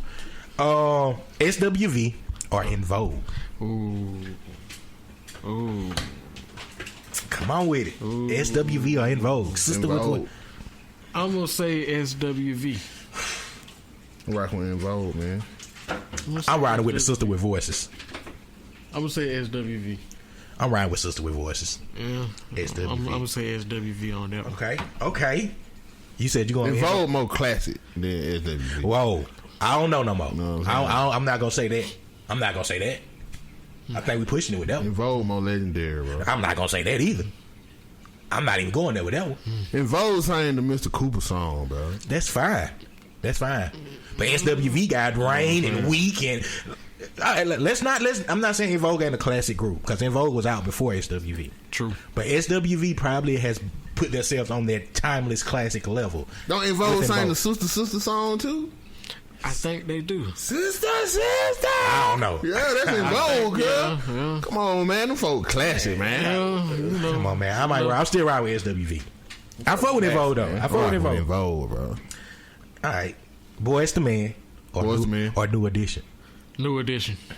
Boyz II Men. New Edition. Hell nah. New Edition ain't fucking with Boyz II Men. New Edition. New Edition is not fucking with Boyz II Men. I'm gonna say one thing and one thing. Boyz II Men got one album with no hits in New Edition whole career. Say what now? Bobby Brown, and that's the end of that conversation. Now Bobby Brown is a solo artist, but we talking about New Edition as the group. I know how I feel about Bobby. Bobby's my guy. New Edition as the group though, they ain't fucking with Boyz II Men, cuz. I definitely don't think they fucking. I think they did because they was able to break off and do two other different groups and still be successful. And I don't think Boyz II Men would have been able to pull that off. You know, that's true. They might not have been able to pull off three solo artists, but we speaking of them as New Edition. Yeah, I feel you, but you know when you do all those different things, you know that counts too. Just a little bit. I'm going with Boyz II Men because if we go song for song, Boyz II Men killing. Boyz II Men got one album. I'm going to New Edition because ain't no Boyz II Men without Michael Bivins. That's true. Without New Edition, we wouldn't have the Boyz II Men because if it wasn't for New Edition, you know, Michael Bivins putting right. One album got more hits than New Edition whole career. You talking about that second album too? With the two on it. Come on, man. You got a point, though. Come on, man. You got a point. More hits I'm pretty sure they probably got their biggest songs probably way bigger than any of New Edition songs. Definitely. I'm saying like in general. Bend the Knees. That ain't probably be their biggest song. Their biggest song is One Sweet Day. No, I'm just talking about on that goddamn. Oh yeah, on that first. Yeah. Oh yeah. I'll never walk again. When I see a Boyz II Men documentary, Boyz II Men went diamond with LL Cool J, man. Yeah, they did. A single. They did. You know what I'm saying? They did. You know. Come on, cuz. They Boyz II Men, man. They did. Okay. What the nigga name that with Brandon? He would have had a good solo. Wanye. He would have had a good solo. Seen his kids? Yeah, I seen the kids. I think they might be straight. Knocking it down. He would have had. She was young too. Y'all know that, right? He probably would have had a young solo at the time too. Fact. She was young as fuck at the time when they were fucking too. Yeah, but I think she was grown though. She might have been about 18. I think she was still grown. How old was he? I mean, she was grown though. That's what we gonna stick with. She was grown. How old was she though? Goddamn it. Pinky or Cherokee? Ooh, Cherokee. My nigga, Cherokee. I just want to make sure y'all was on the same page. Cherokee Diaz. Man, listen, I follow her on IG. That ass is ridiculous. Like, her ass get fatter and fatter by the year. And she still ain't fat. Like, she just got fat ass. Pinky got fat. Pinky super fat. She's not Pinky. She's a thumb now. She's a thumb. Yeah, she's a thumb. She's definitely a thumb. So, yeah, shout out to goddamn Cherokee ass. Cherokee got enough ass to where I could play hide and seek and not be found for at least 2.5 weeks if that's how I wanted it to be. Okay, like she got enough ass to do that. Just for the record, Cherokee. Yeah. You know, my wife knows this. You know, when I get my money right, I'm still paying for Cherokee. That's been my goal since I've been like 16, 17. I don't appreciate y'all talking about my wife like this. Who, Cherokee? Go ahead. I'm Cherokee. You know, I know she came to the city a couple of years ago. I ain't have my money right. But I'm gonna save up, Cherokee. I've been, you know, you've been that porn star. I've been like, yo, when I get that money, I got cash apping her ass. Guys too. Cash I app. could do that though. What? I've personally seen too many dicks go with her. Oh yeah, she's had plenty of dicks. You know what I'm saying? Plenty of dicks. Listen, I used to love Cherokee a lot when I was growing up, and the one thing that hurt my heart is when I first seen her get the train ran on her. Like that shit broke me. I want to smell that shit broke me. That shit was like, oh shit, no, y'all finna dog my bitch. It broke me when she started letting the white dudes. Cherokee, let's just get a hotel room and you just come in there and just let me beat my meat. That's a waste of time. I mean, that's what I do anyway when I watch it. So let me do it live, because I don't think I want to experience that pussy. I got to at least one time. I might have to. I done seen too I want to many hit Johnny dicks go Blaze in though. I mean, you ain't never fuck no bitch that you know done had too many niggas in them before. So I mean, in a time when I didn't respect my dick. You know what I'm saying? I still respect my dick. I put a comment. I want a threesome with Johnny Blaze and her DJ.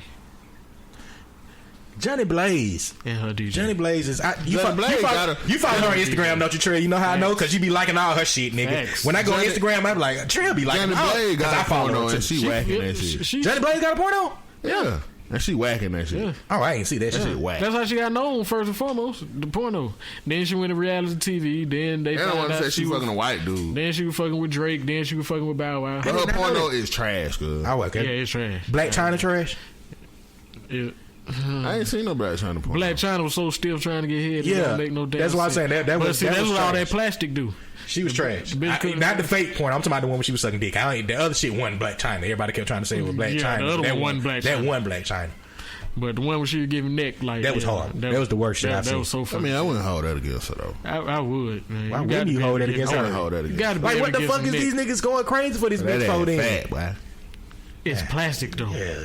And it's still. You think and it's still. That fat, boy. It don't jiggle worth nothing. But what you call got a little fake ass too though, right? Who? Johnny Blaze. Yeah, she does, but it jiggles. Okay, it jiggles like when her doctor knew what the fuck he was doing. China had fat, boy. I don't even need no. She got too much. I've never. She done had too many injections. I used to like Black China when she was a dancer strictly. Like before she became what she is now. When she was only in Miami. Yeah, when she was a King of Diamonds. I used to fucking love Black China, but when social media kind of came in and she became, I stopped like because she wasn't attractive to me. Right. Let me backtrack when I say that. Black China was on my list back in the day. Like, I can't wait to go to Miami and I got some money. I'm paying for that bitch Black China. Her mama could have got it at one point too. Facts. Niggas don't want to admit that shit. Y'all know y'all let Tokyo out. But yeah, I want Johnny Blaze DJ. She got a fire DJ, bro. But her DJ look good without makeup. And when you bad without makeup, you bad. The thing about Johnny Blaze is with and her ass. Yeah, her ass is what gets her likes. But I'm a respectable man, Johnny Blaze. I like all of your other shit. As far as like when you playing the piano, not shaking your ass, because I don't want to be like that thirsty nigga, and I want to show you respect. I mean, they can't call it thirsty if they put themselves out. I really like Johnny Blaze like that though. It's not thirsty. No. Johnny Blaze ass ain't all that fat neither. She got a nice body. I've seen it in person. Yeah, it's bigger. I'd take Ghetto Barbie over Johnny Blaze. Oh yeah, I definitely smash Ghetto Barbie. Okay. That's a homegirl though. You might get both of them. They definitely home. They tight. Oh yeah, they kick it. They got songs and all type shit together. Yeah. But she betrayed me. She wouldn't have had a baby on me, so she did just have a baby, bro. And she bounced back though. She bounced back very quickly. I seen her recently. She bounced back. I'm very mad at her still though. She bounced back. You said she mad at because she wouldn't have had a baby. That's what they do, bro. That's what they do. Yeah, I know. She up there and hey, what you think gonna happen? Yeah. Some nigga gonna see that ass and be like, I got the goddamn. I'm stuck with this bitch forever now. Like that's, you know. If she gonna let you shoot the club up, make sure you bring that. Bring that bitch. DJ Nigga Nice. Shoot that motherfucker up. DJ Nigga Nice. I shoot the club up. She have all my babies. I think the only person I ever seen that's famous that had a fat ass up close that I wouldn't even expect was, y'all probably remember this bitch. Her name was Jackie O. Oh yeah, she was a rapper from like Miami. Yeah, she from Liberty City. Oh my god, boy! Back in the day, I seen her for the first time in person because I ain't never. This is before social media and all of that shit. So you really ain't see her pictures, bro. I seen her. I was like, oh shit! Did you not hear what Jesus said on the Beat It Up song? Face like Trina with ass like Jackie O. Oh yeah, he said that for a reason. Cause Trina got a little ass, so for him to substitute her ass for Jackie O ass, that should tell you something. Jackie O ass. I ain't seen Trina up close. Oh, I have to. She got a fat? Cause she She kind of got that. She one of those. She got one of them asses that, like on TV, it looks a little bit smaller. But it's so fat. even though you know it, the way it looks based on TV, when you see it in person, you might it just got a little bit extra oomph to it in person versus on TV. So I still want to smash Trina too. I lock Trina down. I don't care what nobody say. I don't care how many niggas she done fuck. I don't care. If I ever get Trina, Shoot that club up, man. It's over with. Shoot that club It's up. rap. Ain't nobody else gonna touch it. If I get Trina, it's over with. You don't want to shoot that club up now, dude. That club, the American Legion now, bro. Trina still look good though, cuz. Facts. Trina still look good. I can understand that she was out here looking horrible, bro. She still look good. I'm talking about naturally too. When I see bitch without these makeup on, like the makeup shit fuck bitches up because they don't look shit like they look when they take that shit off. Right. But she looks like she look good without her makeup Jamaican. on. So A she lot of looks, folks don't know that. she look good. She look good without that makeup Yeah, on. definitely. She's correct. She ain't no Sophia Vark. Y'all know who that bitch is? Yeah, Sophia. yeah. That bitch is ugly as fuck without her makeup on. Cuz I don't give a fuck with nobody. You'll probably know if you seen a picture of her. She was a big Spanish person that in movies and shit. If you seen her, you'll know exactly about her. Yeah. Without her makeup on, cuz she look white. I feel like she's perpetrating. I don't think she really like Brazilian or whatever the fuck she is, cause she looked like a white old lady when she take all that makeup off. I was like, bitch, you lying. You fucking lying to us. Oh, I don't even. We just went all the way to asses. Oh yeah, we was talking about Pinky and Cherokee. Yeah, I definitely take Cherokee. Let's see. We talked about the Aaron Hernandez shit. How y'all feel about Summer Walker? I hate the bitch. Y'all don't. Is it like SZA to y'all? Cause you No, but I mean, no, I'm not saying about music wise. I'm saying like because 2 years ago it was SZA, and then it's like everybody on this Summer Walker shit. Is she from Atlanta? Ain't she? I think so. Yeah, she used to be a stripper. Yeah. She. I don't like she her. not I all don't that like the good. way she carries herself. Cause like all this, I have anxiety and I don't like people to touch me or get close to me because they'll give off bad energy. Bitch, You was a stripper. So when I think niggas like was smacking your that's ass, just a attention tactic. yeah, that's all it is. That's all it is. That's But just a way to get attention. when she wouldn't hug her fans and shake their hands and all that at her meet and greet because you don't want to give off bad energy. These are your fans. They are making you who the fuck you are, bitch. What bad energy are you talking about? You are the bad energy, bitch. Damn, cause you gotta kick out. I mean, some people are very invested in that type of shit, though. Like it's Kevin fake. Gates like that, you know what I'm Yeah, saying? but Kevin see- Gates don't let motherfucker touch him and shit. But see, like thing is, like, you can tell who fake with it and who for real with it. Kevin Gates ain't finna let you touch him unless he just personally fuck with you like that. He been like that though for a But minute. yeah, he been like that for a very long time. This bitch, how you go from a stripper to all of a sudden, I don't want bad energies around me, and then the bitch don't even take baths. Like, Yeah, I heard. Yeah, she said that shit. That was weird too. you got a wash bowl That was weird. where you just dip a towel down in there and blot yourself up. and- It's called rinse off. where yeah, I'm from. rinse off, you know. But She taking bird baths. Go in there and rinse off. she just look rinse off. nasty. She just look like She kind of nasty. do. I thought it was just me. I'm glad you said that. Maybe shit, that's why 'cause she don't I want thought- no touching. She look Cause she nasty. stink. Yeah. Might Catfish not be too pussy. fresh. Ooh, I ain't think about that. Catfish pussy. Don't get too close. Damn, you gotta call it catfish pussy. Shit. I don't like the Shit. bitch. Man. I don't like her. Oh, I feel like she's just. I don't know. I wait. With that said though, I like her music. She got some straight music, bro. I like Johnny Blaze music more than I like hers. That's the thing with Johnny Blaze. She has some music, but I think we can't get over Johnny Blaze for her to even step up good with the music. If that make any she sense. had music. Who, Johnny Blaze? Yeah. That's what she do. She got an album and shit. Yeah, she got some pretty good music. And she can really play, like, she can sing and play the piano and shit real good. Cause like, even though she gonna have her ass out when she playing the piano a lot of the time, she gonna be like, okay, that bitch can play with her ass out, but she can goddamn sing and play. Play the piano while twerking. I mean, y'all gonna do that, but Lizzo can goddamn twerk while she playing the flute. But fuck Lizzo. We don't want Fat, to see that. sloppy, ugly ass heifer. We don't want to see that. You Lizzo. don't want to see that at You all. are not a BBW. Not. Lizzo is not a BBW. So we officially take her off the. She's not a BBW. She's a She's a fat BW. bitch. She a BW. What's that? Just a big woman? She's just a big woman. Yeah. Okay. Yeah, that's it. A big questionable woman because Facts. she a big question mark. The there. Tennessee Titans could use her on the defensive line right about now. Let me check. Since I said I got to see what the score is right now. The Tennessee Titans could use her right now. I still 21-17. The Tennessee Titans can use on the offensive line, bro. Facts. I really don't got no more awards. That's it. Question. Y'all got who was y'all favorite uncle? Who was your favorite? Y'all got any favorite? Your favorite uncle just throughout life? Y'all got that one uncle that you just like, damn, boy, I remember that's my favorite uncle. Mine's is Uncle Wayne. Shout out to Uncle Wayne. On my mama's side is one of my great uncles, but he passed away. Junior. He passed away early last year, like 5-6 months after Thanksgiving. He passed away. That was your favorite uncle though? Yeah. He's the one that got down. Yeah, you know, when he came around, you know, shit finna goddamn be turned up. Definitely. But he wasn't even that with him. He was actually like low key, quiet as hell, laid back. But see, on my mama's side of the family, they messy as hell. They keep up a lot of mess. So he was the opposite of that. So he was the opposite of that. So he automatically just off that. He was my favorite. But he was solid though. You know, he was one of the few ones that, you know, he ain't never belittle me or nothing based on how I was living and how I was doing what I was doing. He just always like, you know, you should try this or go that way, or if you gonna do this, hey, try to do it like this way, whoop, whoop, whoop. So yeah, that was my favorite uncle on my mom's side. Okay. My great uncle. My favorite uncles is Uncle Wayne and Uncle Junior. Two of my favorite fucking uncles. I don't know why I wrote that down. It's just like, man, why are we talking about? You got a favorite uncle, cuz? Not really. Okay. So fuck your uncles then, I guess, right? Shit. Shout out to my uncles. What's up, uncles? Shout out to your uncles, but fuck them, right? I ain't got no favorite one of y'all motherfuckers. Look at all y'all niggas the goddamn same. Hey, man, shit, I ain't got nothing on my goddamn list right now, my boy. So we really just on freestyle shit. Which y'all got anything else on y'all motherfucking minds, my niggas? Shout out to Lil Nuke. Shout out to Lil Nuke, man. That's he just dropped the video not long ago. Yeah, That's too family. cocky. Yeah. Before we get any further, Trail, let these motherfuckers know about Verbal Intent, like when they can catch the episodes and how they can catch the episodes, man. All right, as far as Verbal Intent is concerned, the way we started, we wanted it to be like some buck wild ass shit. We wanted to get people on there, talk their shit and say some controversial shit that we know would get people to tune in. Yeah.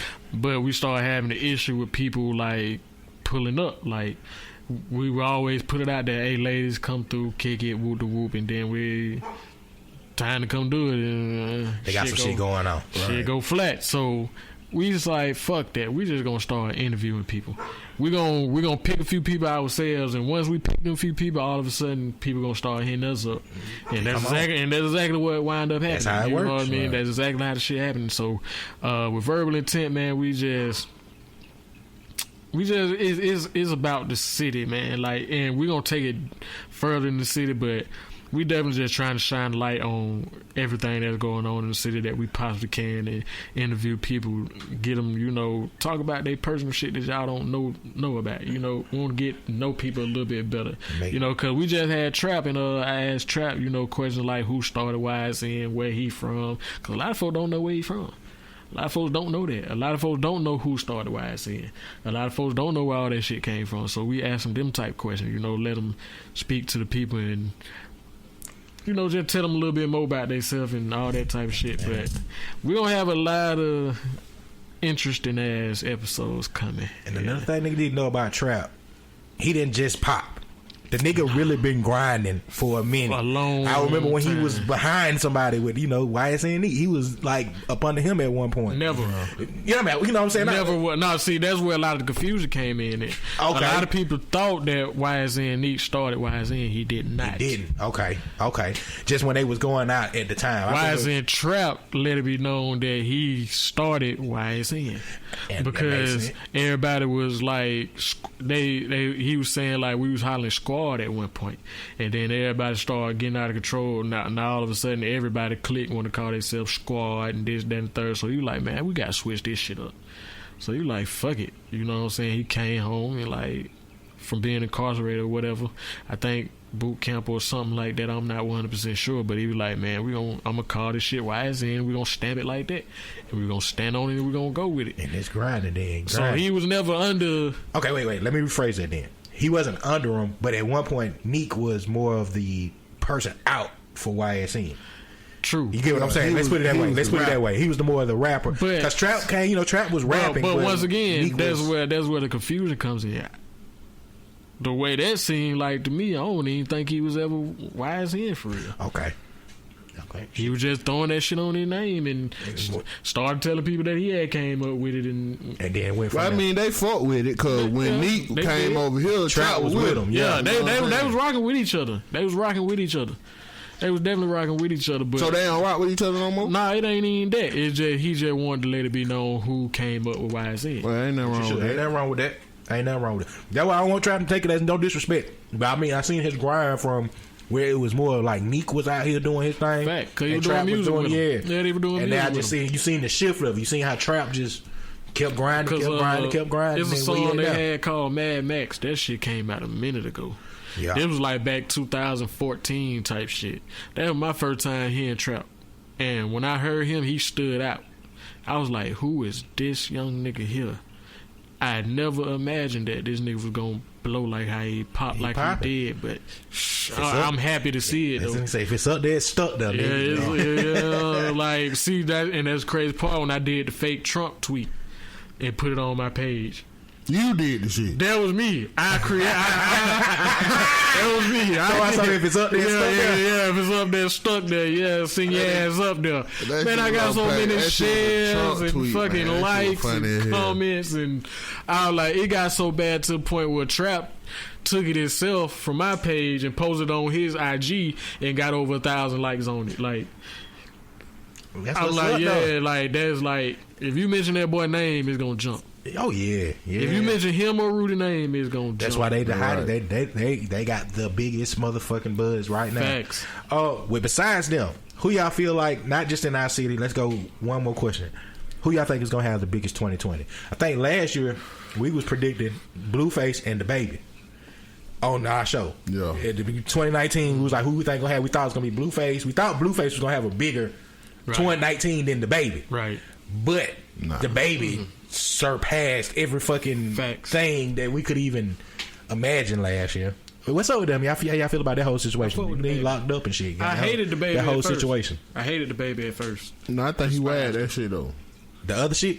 Yeah, he out The Miami that shit? Yeah. He Okay. that shit. But he Then he got fighting at the airport or some shit, didn't he? Yeah, that's some shit that happened like a couple days ago. Yeah, at a hotel. He pushed a hotel worker into the wall. Yeah. Nigga gotta understand. People be saying I had a conversation like me and Eurostepper was talking about that too. He was like, "Yo, man, niggas get all this money and then they gotta understand how to move." And I was like, "Bro, sometimes it's that's easier said than done." Yeah, you get what I'm saying? Because we don't know what a nigga be going Especially through when mentally. you got a typical mind, Yeah. a certain mindset. Exactly. And And your mindset is, I'm gonna check me a nigga when he try me. And you gonna get tried way more as a celebrity than as a regular Exactly. nigga. And you don't know what a motherfucker going. That's why I don't be quick to judge motherfuckers in their situation. This Cause I be nigga telling niggas you killed don't a know what's going motherfucker in on. Walmart. He done beat up the little internet troll in the Louis V store. He done goddamn had the security beat the motherfucker up outside the concert. He knocked the nigga out in the club on the dance floor one night. He done whooped a lot of motherfuckers, man. He done whooped on some people. That's been his persona. Yeah, he done been whooping up on some people, but you know, at some point he gonna have to get to a point where he slow it down, cause they gonna railroad his ass. Yeah, he gonna be looking like Kodak, man. They gonna railroad him if he don't. Free Kodak. Yeah, free Kodak. Even though he's an idiot, free Kodak. But he's definitely that. But like Free again, Kodak. then again, I'm not I gonna don't say think he I don't think he's idiot, an idiot. I don't understand. We don't understand his situation. It just when you got a motherfucker that just Here's the thing. they who they are. When you beefing with your cousin, right? Your blood cousin. And I look on the internet and it says that you rented you came back home, you rented a Porsche Panamera, 4-door Porsche. You pulled up to your cousin's crib. Well, his kids is in there. And you shoot the house up and you peel off in a 4-door Porsche Panamera in the hood. Where you from?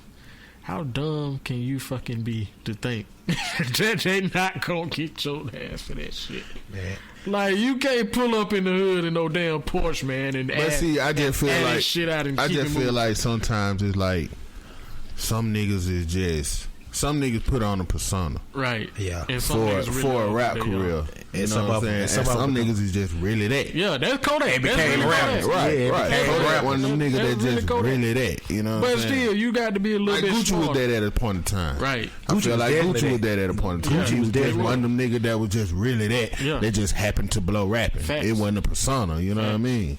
So it's hard for a nigga, you know, old habits hard to change. Facts. You know what I mean? And it's harder to change when you have a lot of money. But see, the thing is, if you're gonna do that, go to Black Youngster Route and get you a little van. Don't get no Porsche Panamera, man. It's a Porsche. Man. As soon as you turn in that motherfucker, you done drew yourself too much attention. Nigga, you could have went and rented you a fucking Honda. Civic or something with tinted windows and went and add that bitch out and got the hell on. But you in a Porsche. Ain't nobody from your hood but your ass and Lamar Jackson that made it, nigga. And we know Lamar Jackson from the Baltimore Ravens ain't pull up to your cousin's house and add that bitch out. But we know you got beef with your fucking cousin and you pulled up in the Porsche. Who in the fuck could that possibly be? Oh yeah, that's right, Kodak. True. Yeah, like come on, man. It could have been on some other shit though. Yeah, I'm pretty sure it was. It could have been on some other shit. Just not a Porsche, man. He probably wasn't even in there himself. Just don't, his cousin wasn't even in the house. No, I'm saying he probably personally wasn't in the car. He probably wasn't. You know what I mean? It might be some shit like you got some niggas around you and shit. They know what's going on. Woo, shit. The Porsche out here, shit. We finna spin for Kodak. You know what I'm saying? Some shit you can't really, you can't really be the motherfucker to stop it. You know what I mean? Right. You ain't know nigga was finna. He might not even know the nigga was finna take the Porsche and go spin in cousin house. Right, you know what I mean? Right. Damn. Whoever pulled up in the Porsche shouldn't have pulled up in the Porsche. Y'all should have pulled up in the Porsche in the hood, man. That was kind of that was a real dummy move. Free that nigga Kodak. Free man. Kodak though. I think he got about 4 years. Yeah, he on another case though. Yeah. I got another case on top of that. Yeah, he got another case. They come out, he looking at like 30 for that shit. Yeah, he fucking up. God damn.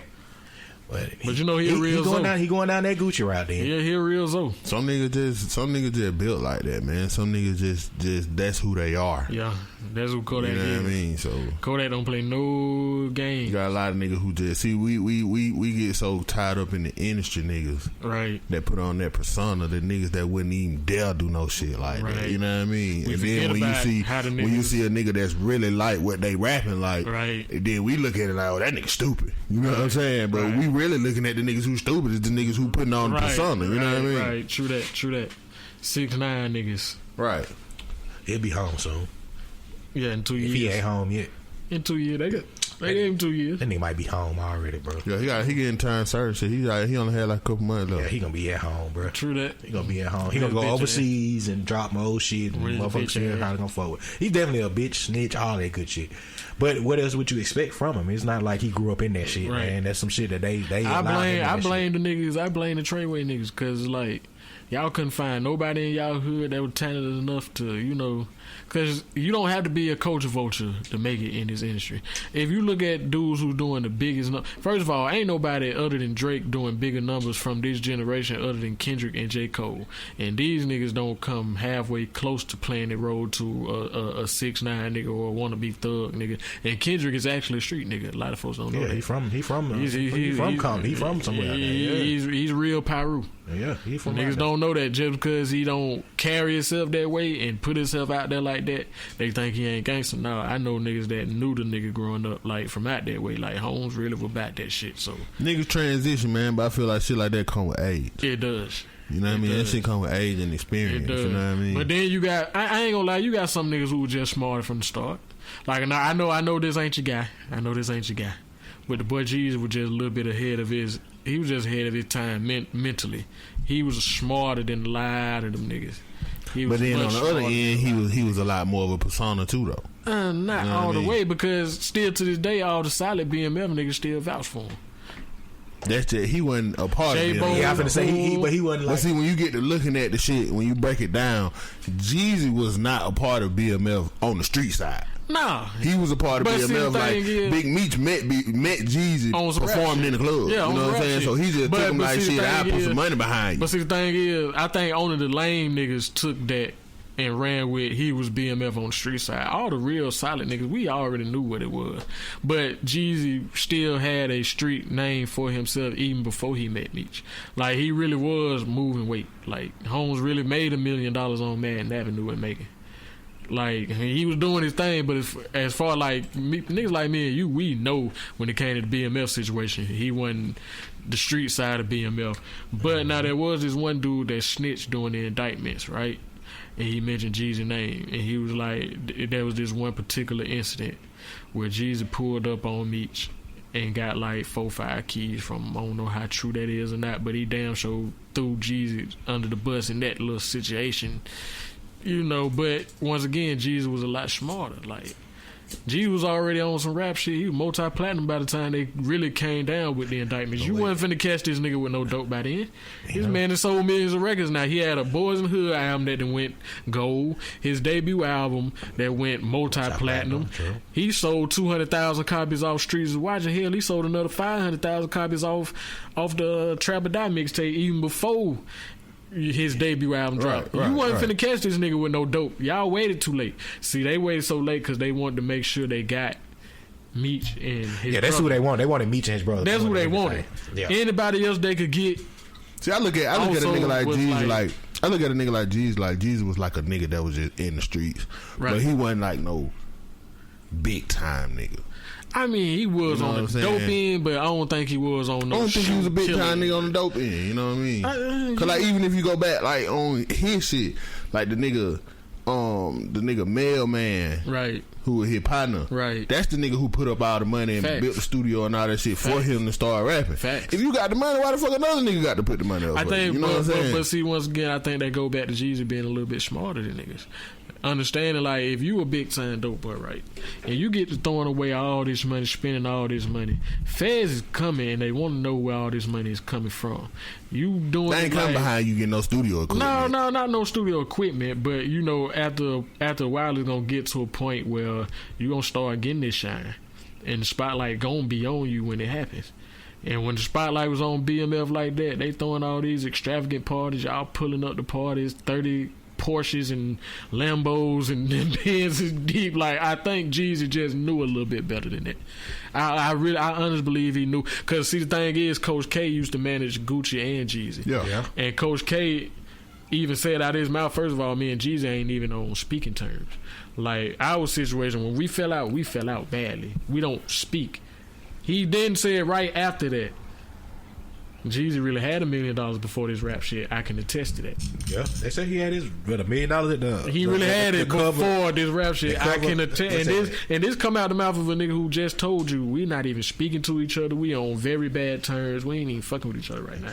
Yeah, L.A. Reid said the nigga pulled up for the photo shoot for the first album. They got but that's real money on the album, right? And L.A. Reid was like, "Yo, we use fake money." He said, "But Jeezy pulled up with $1 million cash money, like that album cover." Yeah, he said that was all real that money. Is real but money. Look who was behind him though. But no, he said that was Jeezy's money. No, that was Jeezy's money. I mean, that's what I don't know. It could have been Meech's money or whatever. But what I'm saying is, mix of both. Yeah, what I'm saying is, I just know L.A. Reid said when he pulled up to the photo shoot, he was assuming like Jeezy brought $1 million cash, right? And he was like, "No, we use fake money. You know, we don't use real money." He's like, "Nah, we gonna use real $1 million for this photo shoot." See, the thing is with Coach K, I know enough people who know Coach K to know he's solid, and Coach K ain't finna cap for no nigga. Coach K, it gotta be solid. Coach K is if Coach K co-signed that, and then he still, like I say, he still got people from BMF, the solid niggas like Bull, the solid niggas like, you know what I mean, Blue like. No, Blue Da Vinci was a rat. First of all, Blue snitch. Blue ain't even solid. Blue. I don't think Blue no rat though. Blue ain't solid, bro. Blue is not solid. I ain't know that now. I ain't know that now, Trey. Goddamn, I ain't know that.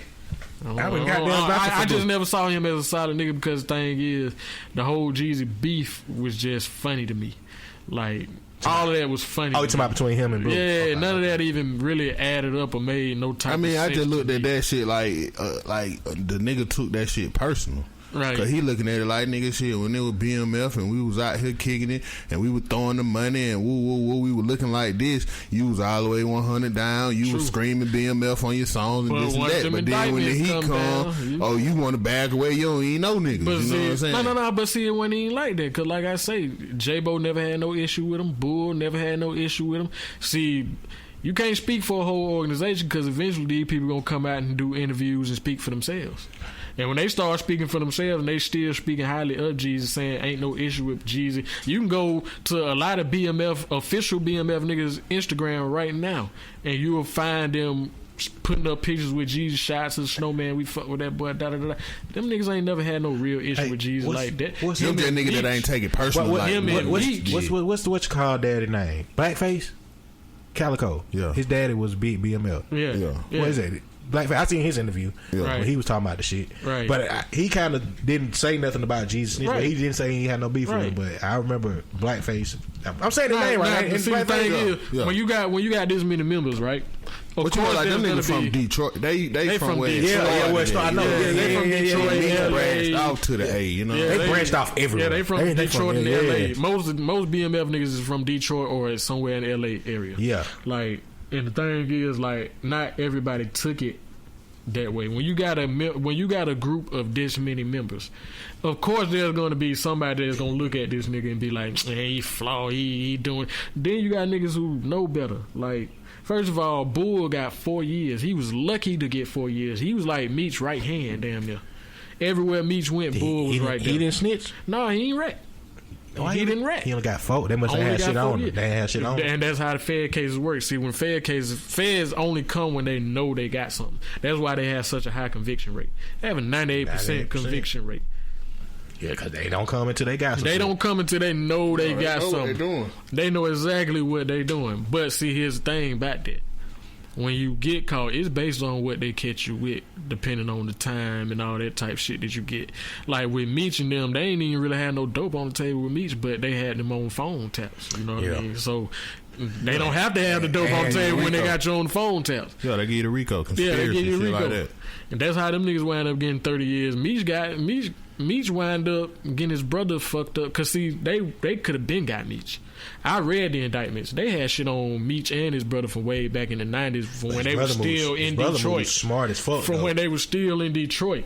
Before they even branched out and his brother went to LA and Meech went to Atlanta. They had shit on them back then enough to, you know, get them then, but they wanted to knock off as much as big stuff as they could. But really, Meech moved smarter than his brother. No. Meech just got too much attention. No. So that means he didn't move smart. That's what I'm saying. Meech moved smarter than his brother. Because get what? He never got caught with no dope. Wasn't no dope around him and nothing like that. His brother got busted in the house with hundreds of pounds of weed. You know what I'm saying? See, here's how that happened, though. See, the thing is, his brother was never to talk on phones tight. Meech always talked on the phone. They been had taps on Meech. But they was just waiting until they wanted to get both of them. They wanted to make sure they get him and his brother. At the same. Nah, what happened was Meech sent somebody out to one of the customers that his brother was dealing with, and you know, he was telling them like, "Hey, you shouldn't get your dope from Southwest. You should get it from Meech. We got a better dope. We got better dope for a better price. You should come fuck with us instead." That made Meech's brother so pissed off to where he made the biggest fuck up. He called Meech, trying to cuss him out and all that. And as soon as you call him, boom, we got you now.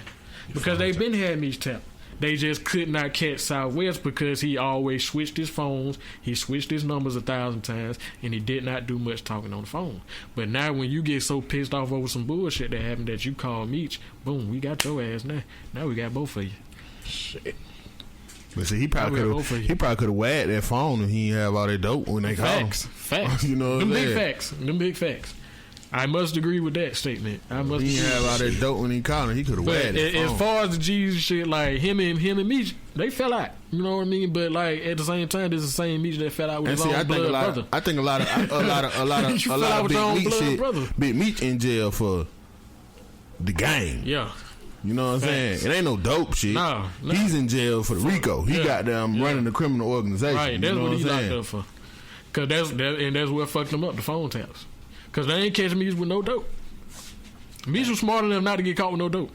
Yeah, he was smart. But I think the only reason his brother was comfortable with having the dope around him like that was because of the fact that he knew y'all ain't getting me on no wiretaps because I'm constantly switching my phones, I'm constantly switching my numbers, and I don't move the way Meech do as far as throwing all these extravagant parties. I'm gonna stay under the radar until you fucked up and call Meech trying to check him about that little situation. You weren't thinking about that. Now we got you on the wiretap. Now we're going to catch you with all this dope on you. Y'all seen the shit about the nigga from Memphis? Which the nigga Craig Petty? Yeah, that was a serious dude, man. Yeah. That was a serious But you know they dude. were saying like the nigga Buki was fucking with him. He was. And he testified on him and everything. Buki? Yeah. Oh, that's why Buki ain't. That was a part of like. But Buki ain't get. Then he already know he was talking already. Because you know they was linked in with the Guzman. Okay. They were talking about him, how he was a part of the nigga Craig Petty's organization. You know what I'm saying? Right. The nigga got down, testified on him and everything. They say he testified and said he got 2,500 bricks from the nigga at one time. I mean, you know the nigga Craig Petty was tied in with the cartel. Right. You know what I'm saying? Right. Damn. I mean, Buki was bringing in like what, $9 million a month? Yeah, that's what they Yeah, say. that's what they said now. $9 million a month. Yes, sir. So, you know, they got it take a lot of kilos to make that kind of money in 1 month. You Yes, know? sir. And to have it consistently coming in Right. like that, man. Right. Yeah, That's what's crazy, man. All right, nigga, we done went from asses to drug talk, game talk. I still feel like And Jesus is- solid though. Who? I feel like he got his ways, but I feel like for the most part, you know, he mean well. It's my Jesus. Yeah, I think he definitely got his ways. You can see that clear as day. He definitely got some ways. You Man. know, I just feel like he more of a regular nigga though. He wasn't really. He really wasn't gonna go down with that shit because he really wasn't in that shit like that. But you that know was what I'm smart of saying? him though. I can't blame him for it though. I wouldn't say he wrong for that. You know what I mean? That's why eventually even him and Meech smooth shit out. You know, him and Meech back on good terms and that. Like, I don't feel like he was wrong for that. Like, if I'm fucking with y'all, okay, it don't matter how hard I'm fucking with y'all, right? But these indictments start coming down for what the hell y'all got going on. Okay, listen here, my dog. If these folks not finna sweep me up, I'm Right, not he finna looking at give that. me a He reason. looking at the shit like, nigga, I'm a rapper. Right, I'm not finna I wasn't out here selling them hundreds of bricks with y'all. niggas. You know what I'm saying? That's what he supposed to do. Though. Can't get mad at the man for that. So, you know, But I do understand Blue Da Vinci gripe with him too, though, because he like, nigga, when it was going down, you were BMF to death. You know what I'm saying? When they was selling all the bricks. when that shit gave you the persona that you were looking for. You know what I mean? Right. So I understand both sides. You know what I mean? Shout out. I just feel like Blue was more of jealousy than what he wanted to admit. I can see that too, though. He a little sour because before Jesus came, he was the artist. You know what I'm saying? So I can see him being Whether a he little want to sour. own up to that or not, I can see him think being it's a more little sour jealousy than too. anything. Because he was supposed to be the next thing. Yeah, he was the artist. But he You just know what wasn't I'm saying? popping. He just Right. wasn't. Nothing was clicking. Nothing. Right. None of his music was Nigga wasn't sticking. fucking with him. Yeah, that's the best way. I was trying to goddamn say music. Because was like the sticking, nigga bruh. Bull said when they But asked he him was really about on the that, dope side of it, though. You know what I mean? and that what Bull was saying, like when they interviewed him, they was like, why do you think Jeezy blew up the way he did and Blue didn't? And Bull was like, you got to understand, first of all, Blue was young as fuck. Blue wasn't even old enough to get in clubs at the time. It was in clubs popping bottles for his birthday celebrations, throwing money. Like, Blue was making too much fucking money. Yeah. Like, and was too young at the point. Wasn't no nigga that young getting money like that finna focus on no rap. He career. wasn't focused like he was supposed to. Nigga He wasn't- was fucking rich. Yeah, he was like, and the nigga had an I already got attitude. everything out Everything that they rapping about, I already got. He had an Yeah. attitude about himself, an ego about himself. So it's just like, it's either A, you ain't focused, or B, certain people don't even want to deal with you because of your attitude. That's true. Because you feel like you bulletproof because you want to meet you anyway, and you getting all this money, and you pulling up in the cars that the rappers claim they got. You got 'em. You got real Multiple diamonds of 'em. around your neck, and these Right. niggas got fake shit on their neck. Taking Like, trips around the world. where the fuck they want to go. Like Blue wasn't focused on no music. That's crazy. Jeezy was focused because Jeezy was a little bit older. You gotta understand, Blue's like 17, Jeezy was like 26. So their mindsets is Right. two completely different He mindsets. took advantage of Jesus. Took advantage of the situation. Facts. And Blue didn't. He did, but he didn't at the same time. Well, shout out. Jesus took advantage of the situation. Blue was in the situation. Yeah. You know what I'm saying? Yeah. Shout out to goddamn BMF then, man. Facts. Shout out to the goddamn squad. I miss seeing you They was goddamn. one of the greatest shows on earth, man. Yeah, I That miss was- seeing. that I miss seeing the Billboard when you first get to Atlanta, home of that was, BMF. that was the greatest show on earth in Atlanta, man. It was. Like the show that they put on, man, it'll never be done like that again. Nah, Can't be. not by no drug organization. No. Can't be. You And never. the closest you came to seeing it is Duct Tape, but Duct Tape even with Bank on some legal shit. Bank on some big business shit right now.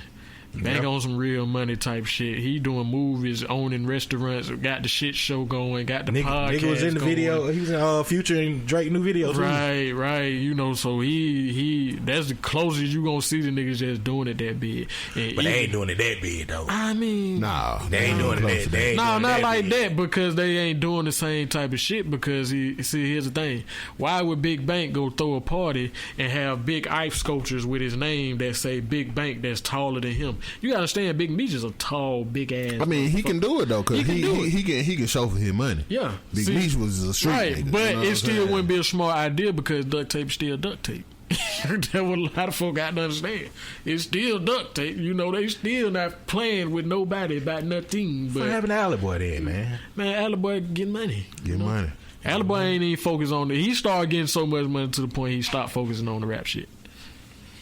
Shout out to Alley Boy, man. He started getting so much money. Man, the man came out with the G. The man just bought the G-Wagon thing. You know what I mean? That's a very expensive car. Yeah, that be about $250,000. Yeah, you got to be getting you some real money just come out. Somebody Alley Boy? Yeah, with that G-Wagon thing, man. So Alley Boy been getting so much money, he just ain't even studying the rap shit like that. I don't blame him, man.